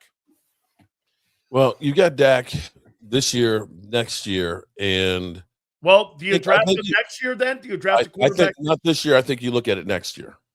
Okay, this year, I think what it needs to be for this year is we're trying to go all in and win everything, with those 2 number 1 picks, unless there's just it's a CD Lamb situation where somebody just falls in your lap that you're just not expecting. I don't see them taking that one. I think the Cowboys are feeling like we've got some really good pieces to work with. And, I know Eagle fans will look and say the Cowboy season is a failure, but I feel like we're actually playing with house money. You have we know that. You have a young roster to get back guys like Overshow. 2 ones in April. Yeah, right. 2 number 1s. You can have some cash if you want to next year. That you're actually, if I'm looking at the Cowboys, I'm saying their stock is rising right now. If I'm looking at the Eagles, I'm saying their stock is actually going down. I don't know how you can think that, but Mark, come back to reality. No, just look at your offensive line there right now, bro. Look at it. All right, you're talking about our stock going forward the next few years. Jurgens looks like Biotis getting picked up and dropped off in the back. Cam Jurgens has been injured all year. Landon Davis has been injured all year. They're not going to be injured all year next year. Yeah, you still have Jordan Mailata. They're young. They're young players, right? Then you look at the defensive side of the ball. Jordan Davis, Jalen Carter. You got Jalen Hunt developing. You got the young linebackers. Okay, you got the young linebackers. You got DeJean, you got Quinyon Mitchell. I'd say they have a pretty good young nucleus and foundation going forward. We're not going anywhere for a long time, Mark. Sorry. How about this one, Jordan Davis, though? I mean, on Jalen Carter. Are you going to give him a 3-year contract extension, or are you going to pick up the 5th-year option? No, I'm gonna extend him. You're going to make him the highest paid defensive tackle based Well, off I mean, I'm hoping that I'll get a little bit of a discount now that he didn't have a great year. Maybe I could capitalize on that. I do think that you might as well pay him because look how it's gone for the Cowboys with some of their players that they've waited to the last second. I think you got to pay him, and you got to take the chance with it. The talent's too good. However, Jordan Davis needs to be extended. Jordan Davis has been a fantastic player this year. I agree. And his game. By the way, I put him on my Pro Bowl ballot. I mean, this game versus Carter on. Yeah. I didn't put Carter on. Well, he doesn't deserve it, but Jordan Davis does because Jordan Davis, he didn't have Jalen Carter this game, and he was dominant. He was fantastic. By the way, I put Quentin Williams on there, man. That dude's a motherfucker. Ooh, he ain't no bullshit. Man, that guy is no shit, man. Yeah. He can play. That dude is a DT, man. But I give it to you, man. Jordan played well, man. He's a great leader in there. Jordan's played well, bro. I mean, yes. I'm very happy about that. I've been very happy with the way that he's played this year compared to what he's done in the past. I've really not been a fan. But this year, man, I thought in that Charger game he was outstanding. You know, the one thing they didn't do, Philly, in that game that I thought that Jim Harbaugh set the Eagles up with, they thought for sure that they were not going to have any kind of run game out of the quarterback because the quarterback broke game. And they didn't account for those 10 carries and 66 yards. And don't you agree? I mean, at the end of the day, that was really, plus the turnovers, was really the end of the football team. Silz updated quarterback ratings. Rivers is ahead of Hurts. Mm-hmm. Phillip Rivers. No. Well, okay. You know, the thing with Hurts struggling in that game is like, even as bad as it was with the turnovers, I swear to you, I had no doubt he was going to score a touchdown that drive. I thought they were going to win. That's kind of what he does, right? You put up with a lot of the limitations because of the winning, and it didn't happen this week. Show that shirt the last time there, Mark. There, let me see that shirt. Remove that mic. There you go. What does it say here? Eagles still suck. On further review, I don't know. Let me check. I can't see without my glasses. Can you look at it, Philly? Yeah. Yeah, Eagles still suck, but he's got one of the Cowboys paid refs on there though. Hey, that's the only thing. I gotta tell you, I dig those refs. I dig the Santa hat. I dig the Eagles still suck shirt. You guys are just absolutely. It's like Abbott and Costello, man. Don't forget the Vibe Bunny there, buddy. Oh, the Vibe Bunny. Look at Philly with the fucking glasses. Guys, I absolutely love you too, man. I really do. What are they refs going to call? Like 15 penalties on Minnesota this week? What's the over-under? 15, over 30? Okay. Over 15. Well, they're in Dallas, so I expect at least 15. But we will see the upset of the week. The Minnesota Vikings. You know they want Dallas to win that game, the NFL. Oh, I know they do. I know they do, but Minnesota's going to win it. They're going to win it by field goal with time expired. And then Mark's going to get on there and go, listen, everybody, I have to get away from this thing for a while because I don't know the direction of my Cowboys. I don't know the direction of my channel. Look, I don't know what I can do because you're gonna how many videos you do? 50 million videos a day. Now I don't know what I'm gonna do. Away. Get out of here. Come on, you threatened to quit YouTube. You threatened to quit. And it was all bullshit. It was all bullshit because it was your wife's birthday. You just couldn't say, I have to go spend time with my wife.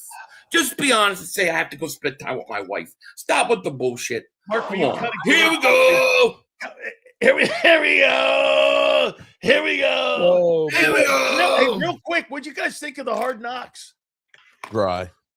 I think they actually missed an opportunity because it was great they're focusing on Zach Ertz, but they could really be playing out this whole dynamic of the Cowboys versus the Eagles. It feels like it's 4 separate stories that aren't intertwined, and it's not enough time to really get. It seems too set up to me too. Yeah. But they don't show anything. Exactly. Like I want to hear the conversation between the offensive coordinator and the coach about what's going on. You know what I mean?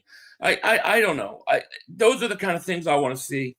And I hate to say it, but the Giants in Washington they should have like 2-minute segment and it's over. Let's face it. There's nothing. Just do an aerial shot of New Nothing York. that anybody cares. Hey, and just do this, right? Fly over to Giants and Washington, and this is when they play, and then go to you two guys. Yeah. Say Giants, Washington. They got a game this week, but now back to Philly. Because there's only really 2 teams that are relevant right now. That have any possibility win division.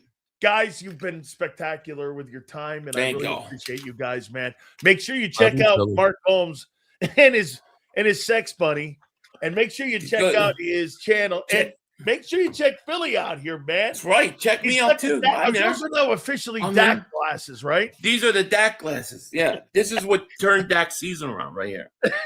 It's and we might point back to those glasses when the Cowboys win the division. He ain't winning the division. You're going to lose to Minnesota. It's December. It's December. As sure as December hit, the Dallas Cowboys lose. As sure as December hit. Hey, guys. Did they send Hurts jersey to Canton since he had 2 turnovers on one play? Yeah, they should, actually. Yeah, they should. But he's still going to be polishing his MVP ring. What is Dak going to do? Oh, yeah. Dak. Jaden Daniels has as many playoff wins as Dak Prescott. Oh, guy played 1 year. 1 year. He's not going to have any more anytime soon. Dude, Dak only has 2 more wins in the playoffs than me. Actually, I think Blake. 2 more. Hey, actually, I think Blake Bortles does too, but that's okay. Yeah. Hey, guys, I appreciate it. Hey, guys, I will see you again, man. Thank you guys so much. All right, I'll see you later. Here we go. Peace out. Here we go. Oh, wait, Mark. 7 o'clock, we'll be running the Dallas Cowboys Super Bowl highlights. I'll bring on VHS. So come see that. That's it. Wait a minute. Is that the 1978 Super Bowl, or is that the 94? Was it? Yeah, this is the 90s. Last Super Bowl. Come watch it, Mark. We're gonna be streaming with VHS. I got a brand new VHS, buddy. I see you guys, man. Thank you guys so much, man. I appreciate you guys, man. VHS, we're doing fantastic stuff, man. VHS. Do you see Mark Holmes' face? He's like fucking just like smiling ear to ear. He's all happy. And Philly's kind of like, damn, dude. 3 straight losses. We'll turn this bitch around again.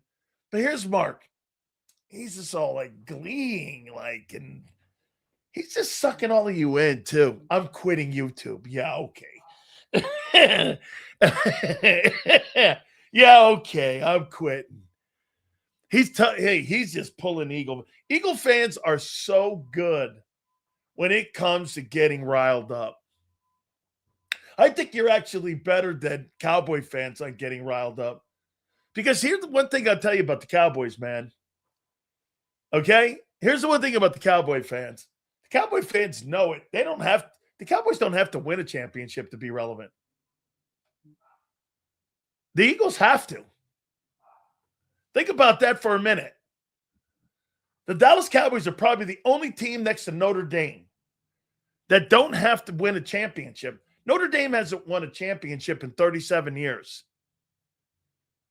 Notre Dame has won 2 national titles in the last 50 years. And people make that organization sound like they're relevant. All right. Big Sil's got to pay some bills here. Mark's he's still happy. This guy's rubbing his rabbit doll, his sex toy there, that mimics the Eagles sex toy they got in their locker room. Hey, he's just smiling from ear to ear.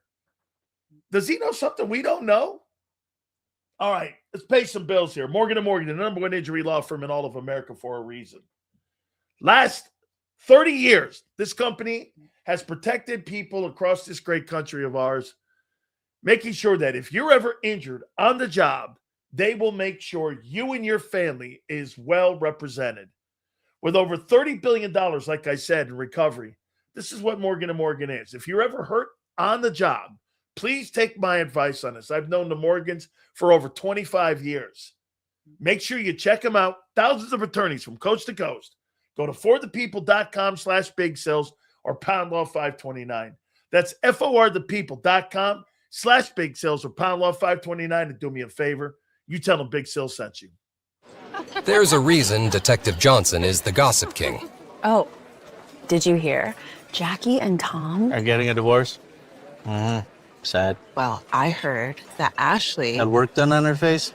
Yeah, oof. Just like there's a reason Morgan & Morgan is America's largest injury law firm. Injured? With over $25 billion recovered for our clients, there's a reason to go big. Bathroom? Okay. Morgan & Morgan, America's largest injury law firm. Oh, okay.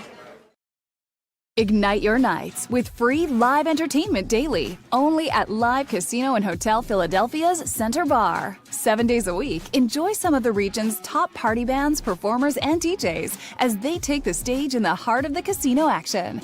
Great cocktails, live music, and lively moments. It's all happening at Center Bar at Live Casino and Hotel Philadelphia. Visit livecasinophilly.com for more details and the complete list of upcoming events. Must be 21 or older. Gambling problem? Call 1-800-GAMBLER. This is Eric. When he got injured in a car accident, he called Morgan & Morgan.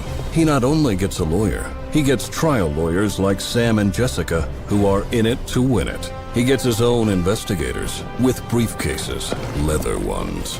And if you ever have questions, our customer service folks keep things rolling. Injured? We're your army. Morgan & Morgan, America's largest injury law firm. Welcome to the Jet Setters and the High Rollers, to the Shot Takers and the Tastemakers. Welcome to the Viewfinders, the Thrill Seekers, and the Night Owls. Welcome to everything you could possibly want on one 5-mile island. Welcome to the Wildwoods. Book your stay today. In our hometown, we all look out for each other. We go the extra mile to lend a helping hand. Thank you. We step up to keep our communities going strong. And at Independence Blue Cross, we're here to keep you going strong. We've been deeply rooted in our communities for more than 85 years. And that connection to members has earned us our spot as the #1 health insurer in the region. So while you look out for your neighbors, know IBX is always looking out for you.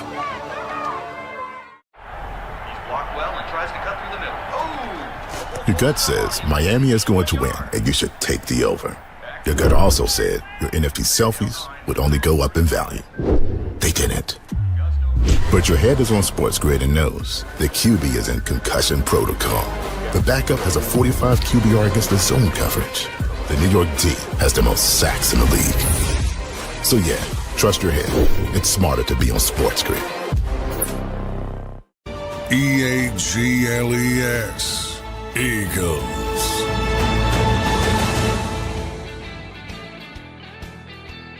Big Silz National Football Show, and thank you very much, Peter. Yes, sir. Thank you.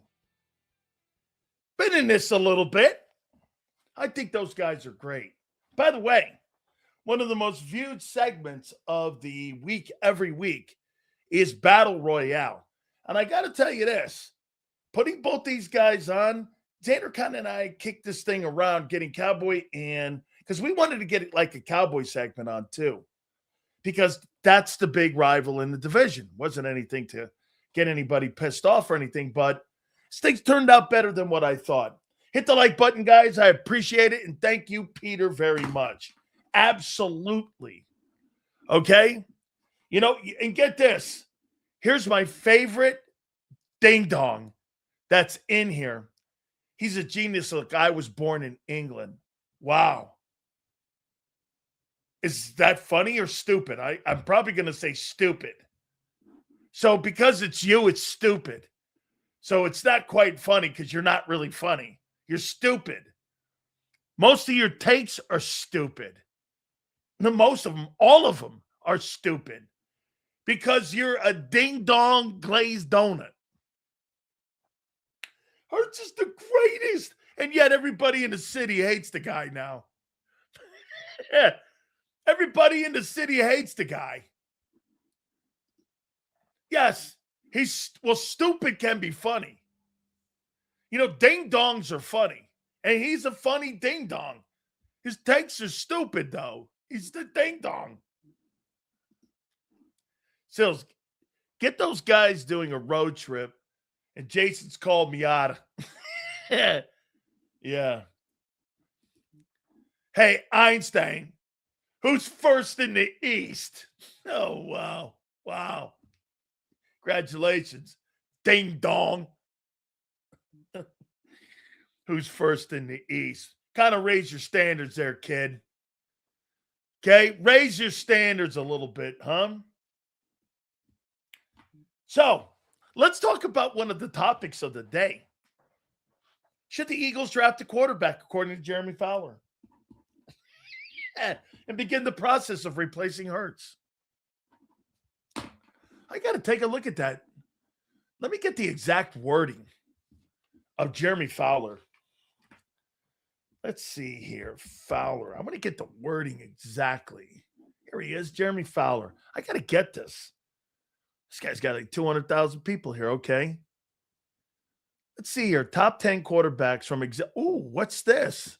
Oh, I saw that already. Let's go here. Okay.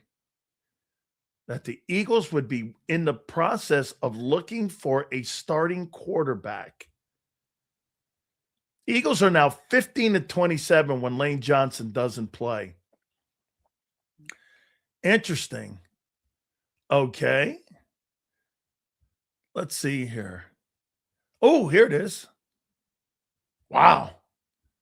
Even prior to the turnover game, paraphrasing here, the Eagles are contemplating drafting a quarterback. Here. That they're contemplating drafting a quarterback. All right? So do you begin the process this coming season in drafting a quarterback? Yes or no? Or do you wait and see how this thing plays out towards the end of the year?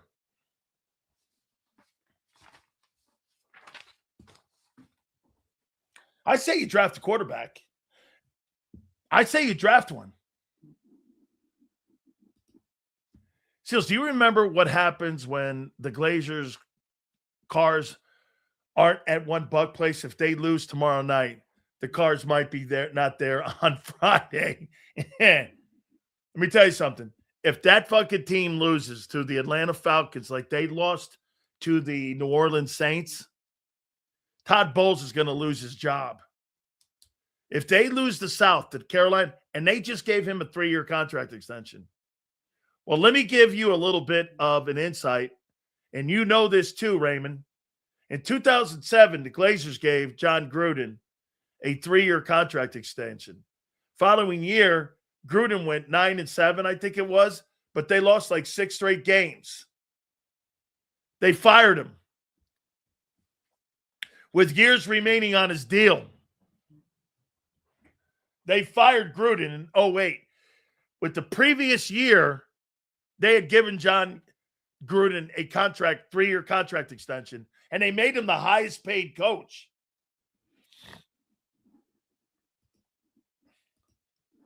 Bowles is a great coach, though. I'm with you, Sue. I like him. I like him a lot. We've had him on the program, you guys know. Silz, that is stupid. We have so many other holes to fill. I'm not the one reporting it. But I tell you this, Mike. Here's for me why you draft a quarterback. I think you draft a quarterback every year. You never know when you land on Brady. I'm not saying you draft a quarterback in the first, second, or third round, but I think you take a quarterback every year. You never know when you're going to land on Brock Purdy. You never know when you're going to land on somebody like Tom Brady or anybody who was picked late. You never know. Dak Prescott was a 5th or 4th round pick. So I'm not suggesting that. I don't know. Now, look, I don't think that they'll draft a quarterback in the 3rd round. Get this. What I just said, he didn't hear. How are you going to know if you have Tom Brady if he never gets on the field? New England would have never. You need some luck in this too, dude. Tom Brady would have never seen the field if Bledsoe doesn't get injured in that Thursday night game against the Jets. If he doesn't get knocked out, you never see Tom Brady. If Trent Green doesn't bang his head against the wall in the final exhibition game for the Rams, you never see Kurt Warner. You never see those guys. You've got to have some luck. And by the way, at the end of the day, hey, if the Patriots were so smart, why'd they pass on them 5 times? You know, everyone goes like this. Well, the Patriots, that was luck. That was pure luck they landed on Brady. He could also be Brady bunch G with Tanner Brady. Tell you what, I'm not the one screaming for Tanner McKee, guy. Brock Purdy never sees the field if Trey Lance had any game. That's right. That's why you draft a guy. You draft him in the late rounds. You draft a quarterback. You never know what you have. Look at you guys. You're screaming for a 6th-round draft choice to take over for a 2nd-round pick who was and is the reigning MVP in a Super Bowl. There's people out there that want that dynamic to happen. I mean, he's a 6th-rounder. You're talking about replacing a 2nd-round pick. You're talking about replacing a guy that's been to the playoffs every year. I'll use an M. Reyes line. Guys won 2 Super Bowls. You want to replace him with a 6th-rounder. Really? Okay. You never know if you're going to land on Brady, though. Hey, dude, a 6th-round draft choice, and I don't land on Brady? I'm not giving up much. That's why I draft a quarterback every draft. You never know when you land on these guys. Thank you very much. Appreciate it, my friend. Gruden's Bucks lost in the final as a huge home favorite in the final. He did, which set up the win and in-game Eagles versus the Cowboys. I remember that. That's right. I remember this too, man. Eagles won that, or the Buccaneers won that final game at the Vet. What year was that? They won that final game at the Vet. The Buccaneers closed the Vet up, and they closed it with a win. Am I right when I say that? That was the NFC Championship game? That was really the Super Bowl that year.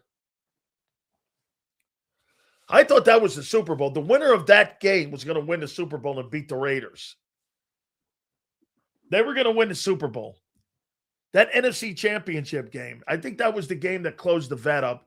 Then I think the next year you guys went into Lincoln Financial. That was like in the early 2000s. Like 2001, maybe? Right? What's Tanner going to do?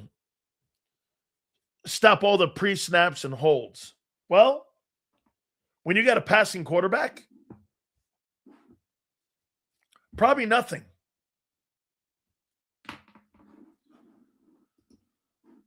(2002) shut the Vet down. Worst loss I can remember. A lot of people remember that loss too. By the way, a lot of folks remember that loss. Drafting a quarterback. Man, drafting a quarterback, benching the quarterback, talking about the quarterback's game like that. Man, I've never seen a quarterback, a reigning Super Bowl MVP, take as much shit as Hurts has. And it's a lot of it is just, but a lot of it is like crazy talk. Listen, it's one thing to criticize his play. It's another thing to go, let's put him on the bench and be fucking crazy. That Tampa Bay NFC Championship game was cold as fuck. Hey, if you remember right, Dime, that was one of the things, because I was on the air in Tampa, and the big thing was the Bucks I don't think they had won a game in minus 35-degree weather. They were like 0-9 or something. I remember we were talking, and the temperature was really cold. And they went up there and they shattered that myth that I think it was under 35. The Bucks were 0-9. And they hadn't won a game at all, like in their history ever, with temperatures of 35 degrees or lower. Sims caught hell after Sunday Super Bowl. So did Joe Flacco. They did. Worst feeling I've ever had walking out an Eagles game in my life. Yeah, man, because that closed down really an iconic place, too, because I think you moved into Lincoln Financial the following year. That's right. You beat the Bucs. That's right. You beat them earlier in the year that season. That's right. The Bucs, if I'm not mistaken, had gone to the NFC Championship game the year before against the Rams, and they lost 14-7 or like 14-11. It was something like that. They held the greatest show on turf to like only 13 or 14 yards. Dungy got fired after that. When they lost that NFC, Tony Dungy's last game was against the Rams in the NFC Championship game. That's it. That's it. So all this Hurts talk is what you get when Pennsylvania closes all the loony bin statewide crazy-ass Eagle fans with cell phones. Oh, you should see my X account right now. They are one pissed-off group of people. I mean, there's a lot of defenders of what your quarterback is going through right now. Let's see here. You're right. That was the Super Bowl. It was. The Raiders center, Barrett Robbins. That's right. I actually talked to him and had him on my show. That Buck loss, the NFC Championship game, is still the worst loss. I'm still not over it. That one hurt. If I'm not mistaken, like Joe Jaravicious, because Gruden brought, I think Jaravicious had a big game. Brad Johnson, I thought they ran the ball well in that game. I'm talking the Bucs. Rondé Barber had a big play in that game, didn't he? No one went to 4 straight NFC Championship games. That's right. That was back then. That was the thing with Andy. It was like Andy is the almost coach. That's it. Rondé had a pick 6. Fucking Rondé Barber. That's right. He had a pick 6 in that game. Yeah. Dude, you know what? I got to tell you, of all the losses that I ever talked to Eagle fans about, that loss in that NFC title game that closed the vet still haunts people to this day. Worst loss I ever been a part of. Worst environment. Because you guys thought you were going to win that game and go to the Super Bowl. I remember being on the air in Tampa. We couldn't believe that they went up there and won. You know, I think I actually picked the Eagles to win that game. I said, there's no way they're going to Philly and winning that. No way they're going to Philly and winning that. I was on the air. We were the flagship of the Bucs. I remember going like this. There's no way they're going in there with that temperature like that. And they're going to go in there and win that ball game. No fucking way. They did. No shit. Some of us fans want to see excellence. With Hurts, it's not happening. The skilled players are the best we've had really ever. Give me McKee, if only for a few games. It can't be worse than I saw Monday. You know, I've actually heard that people are saying that they're trying to get some packages in for him. Man, that just sets a poor environment. You're starting to put plays in for the quarterback, the backup guy. That sends a shitty message. I think. NFC Championship loss to Arizona. Kurt Warner was a tough one too. But I think was playing in Arizona. Yeah. Yeah, but that NFC title game. Man, I'm trying to think of another shitty Eagle loss. The Super Bowl with the Raiders. Raiders were a wild card team. I think that was the first wild card team that won a Super Bowl when they beat the Jaws team. I I thought you guys were in that Patriots game when you played Brady the first time with McNabb. I mean, I at least like in the first half of that game, I thought you were in that thing. Then it got out of hand. I'm trying to think of another one. Those Andy Reid NFC title games were terrible. Shitty message. The fucking message is it sends to the quarterback is that he's laying like dog shit. He's playing like dog shit and losing games single-handedly. Senor, you're not going to pull a guy out like that 10 months ago that did all the things that he's done based off of a 5-game stretch. Dude, I know it sounds like I'm defending it. I'm defending a process here. If I was a player here, guys, if I was in that locker room and you started doing that with the quarterback, that would make me feel you have indecisiveness against the offense and the quarterback. And you're doing things and you're panicking. Don't fucking panic. Keep to your process. Stay. He talks about it all the time. You can't start changing shit up with 3 games remaining in the season.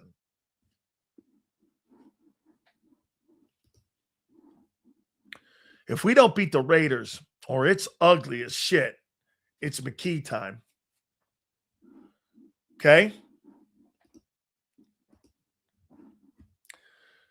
The game with Alshon Jeffrey, that was absolutely – that's the Saints game, right, Jeff?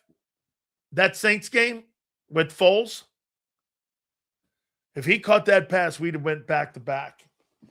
I think that's, if I'm not mistaken, Jeff, that's the Saints game, right? I remember watching that, and I remember saying that. I go like this. If Alshon Jeffries catches that pass, Carson Wentz might be traded. Wentz might be traded. Because if he won that game, you can't go like this. Guy goes back-to-back Super Bowls. You're going to fucking trade Nick Foles? That changed the entire franchise. If we don't beat the Raiders, I'm going to pull a Mark Holmes and almost retire. Yeah, and almost retire. Love it. So you think the players feel better with Hurts? No. I think the players feel better with routine. Yes. Yes, they do. You're going to go from him to an unknown with a few games remaining? Bro, not a good message. You do that shit in the offseason. In preseason, you don't do that in December. You think that's championship football, changing the quarterback out in December? Sure did. Never lost to him. Hey, my friend, in that time frame, in 3 years that Miami played against the Boz, remember this, they were 33-3, and you got it. Who do you think those 3 losses were to? Hurricanes. So there has to be a balance. You can increase the passing while remaining true to the run game. Yeah, and I think they have to go back to that style, Philly. Philly, if they would have used this style here against the Chargers on Sunday night, I think you win by 10. I think you won that game by 10 points. 40 times is too many. Yes. If Hurts throws the ball over 35 times, I mean, you're losing the ball game. What is Hurts going to do with all that money gets allocated to the defense? We have big decisions to be made in the upcoming offseason. I completely agree. That's a great comment. Fun fact, Weiss' maiden name is Bosworth. Oh, boy, I love that. All right, let's take a look at Tanner McKee's pre-draft comments. Tanner McKee. I like that. Tanner McKee. Pre-draft report.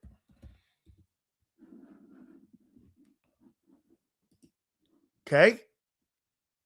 Strengths. Processes a quality arm and solid mechanics, delivering a catch-a-ball ball and good touch and timing. Pocket presence. Stands tall in the pocket. Makes great decisions in securing ball well. Accuracy. Shows ability to loft passes downfield to beat coverages. Here's some of the negatives. Mobility. Not a significantly a great runner, which goes against the modern day NFL trend of quarterbacks. Consistency. Lacks consistent finesse in layering throws over defenders at times. I think that's more reps. Processing speed. Needs to work on speeding up his decision-making and working through progressions a tad faster. Well, with Hurts's, it was even worse.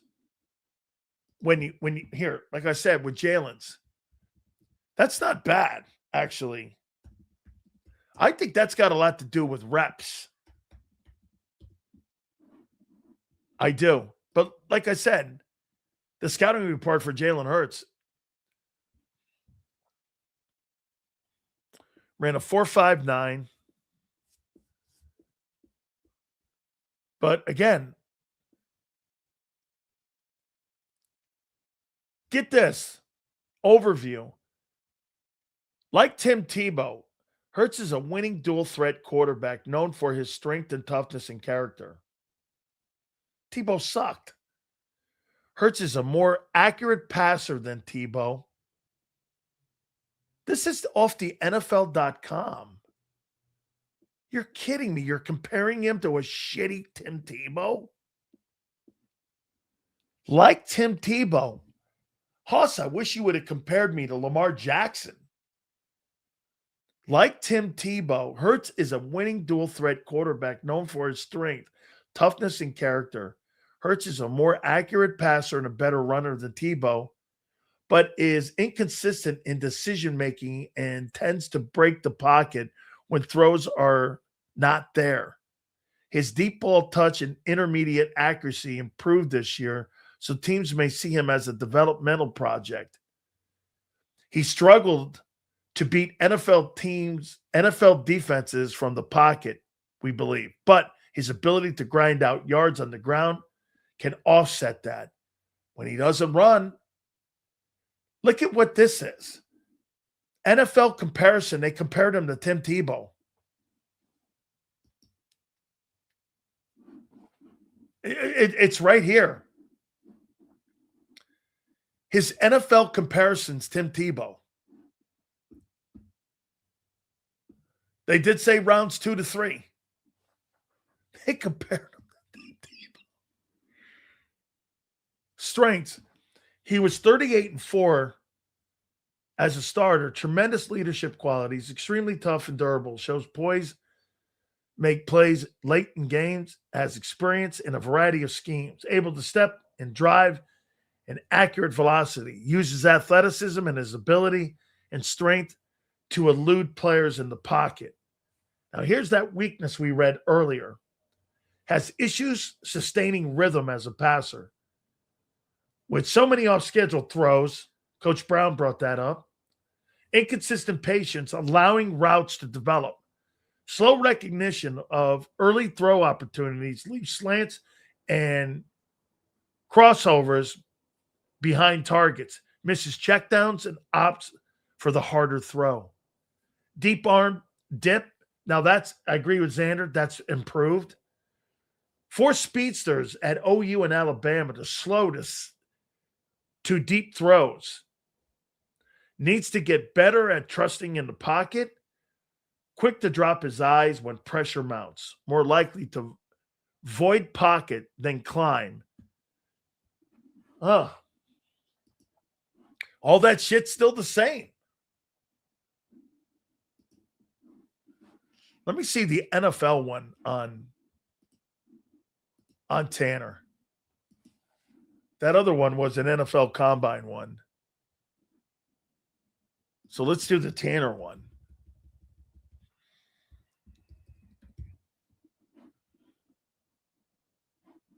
Tanner McKee.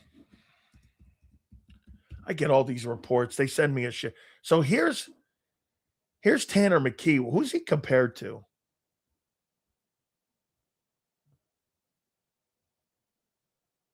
They don't have a comparison. Strength, excellent size. Release looked tighter and quicker in 22. Ball comes out easy with great spiral. Has access to drive velocity when he throws with rhythm. Adequate anticipation into immediate windows. No trouble making long field throws because he sees the field well. Everything your quarterback right now doesn't do. Says he's got chunky feet and rollouts. I saw him last year. I didn't see that. Aims his short throws at times. I've seen that. Poor mobility. That's okay. Peyton Manning wasn't the most mobile guy. Huh. He's got a pretty good scouting report. I don't know why he went so late. Stanford? Despite being not a good quarterback, he's got enough intangibles and athleticism to win. Yes. Well, he also has a great team around him. Okay. Like Brad Johnson. Brad's a real tall dude. That sounds about right. I would compare Tanner McKee to a Brad Johnson. Brad Johnson played 17 years in the NFL. And I know some of you guys are not going to like that when we make that comparison, but I could see that. But here, Brad Johnson. I love Brad. We should probably get Brad on. I get him on the Tampa show for how many years did he play? He played 15 years. He's thrown for 30,000 yards. Best year he threw for $4,000 in 19 with the Washington Redskins and 24 touchdowns. He made the Pro Bowl that year. He's got 2 Pro Bowls. He's got 166 touchdowns. He's got a winning record. He's 72-53, and he won a Super Bowl, obviously, when he was with the Bucs. Yeah, that year he threw for the year they won the Super Bowl. He threw 6 picks that year and 25 touchdowns. And they ran the ball because they had Allstott and Dunn. And he was pretty good that year for them. That's all they really needed. Gruden didn't really have a high-powered offense. They had a great run game that year.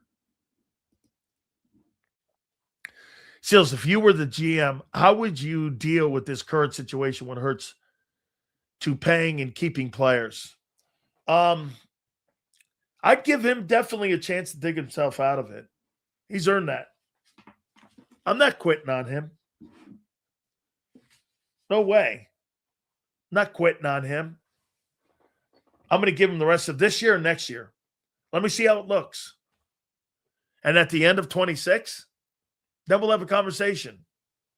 But right now, I'm not doing anything stupid. What you need to do is not hire stupid assistant coaches. Get him a better coordinator. Improve the talent around him. That's how you're going to help him. One thing we know about Hurts, if you improve the talent around him, he's going to play better. That's one thing that he's shown. If you get better players around him, he's going to play better. So, before like I said, you've gave him this contract. I told you 5 years ago. Did you remember I used to have topics? Are you paying him too soon? Are you paying him too soon? Now that would have been irrelevant anyway, because they ended up going on and winning the Super Bowl. But then the 23 season happened. And then obviously last year, everybody gave Hurts credit for that win last year. That was Barkley last year. And Hurts was the caboose on that team last year. McKee wouldn't limit the play calling. No, he would not. The playbook would be open more for sure. If you aren't quitting on Hurts, you have to quit on Nick. Okay, well, that's another conversation. If they shit the bed by the end of this year and they don't win the East, Nick Sirianni would be fired.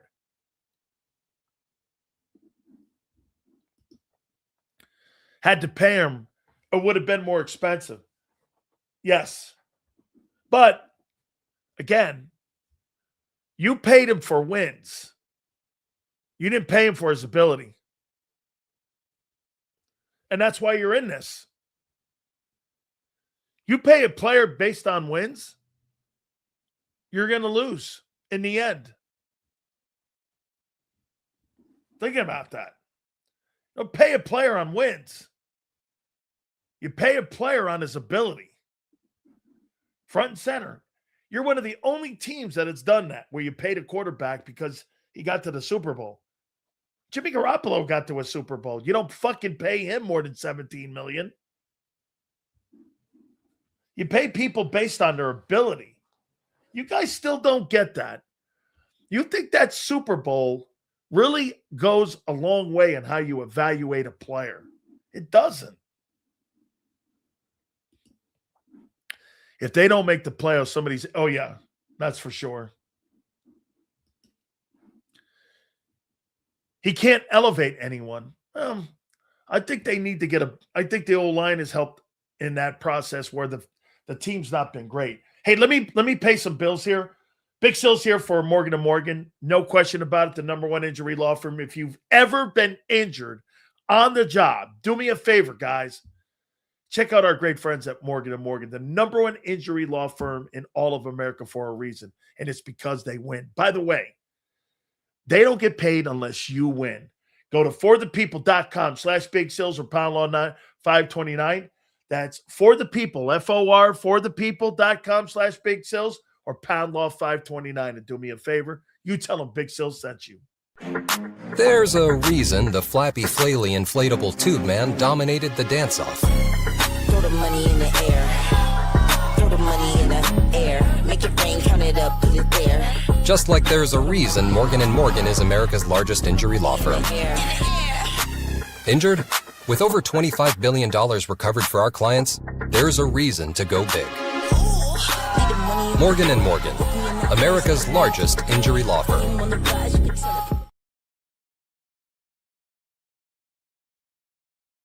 Ignite your nights with free live entertainment daily, only at Live Casino and Hotel Philadelphia's Center Bar. 7 days a week, enjoy some of the region's top party bands, performers, and DJs as they take the stage in the heart of the casino action.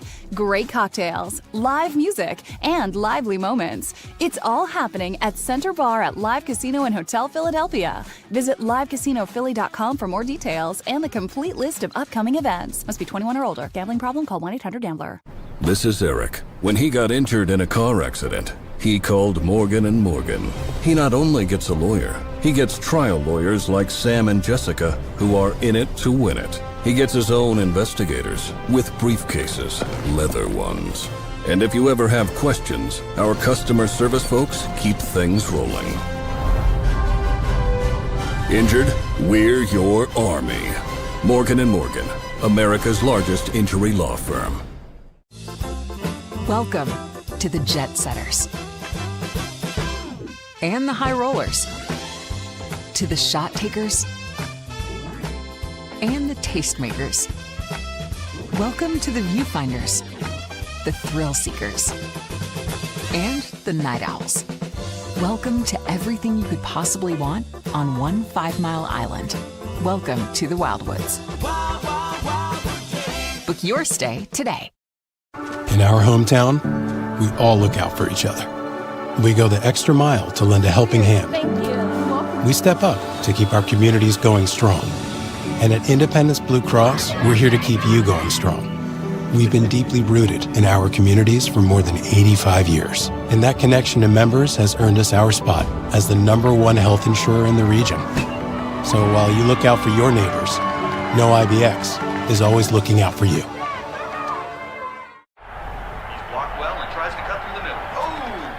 Your gut says Miami is going to win, and you should take the over. Your gut also said your NFT selfies would only go up in value. They didn't. But your head is on Sports Grid and knows the QB is in concussion protocol. The backup has a 45 QBR against the zone coverage. The New York D has the most sacks in the league. So yeah, trust your head. It's smarter to be on Sports Grid. EAGLES. Eagles.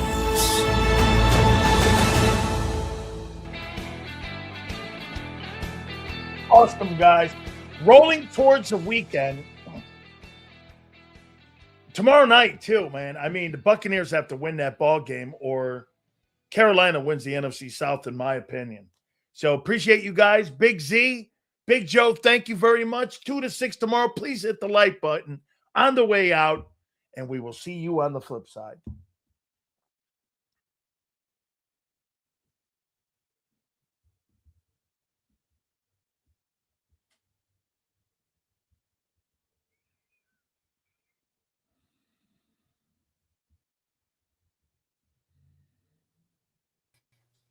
We got a little extra time, Sills. You can go. I gotta re-log in and end the show. My bad, bro. The show's still live though, so I didn't want to.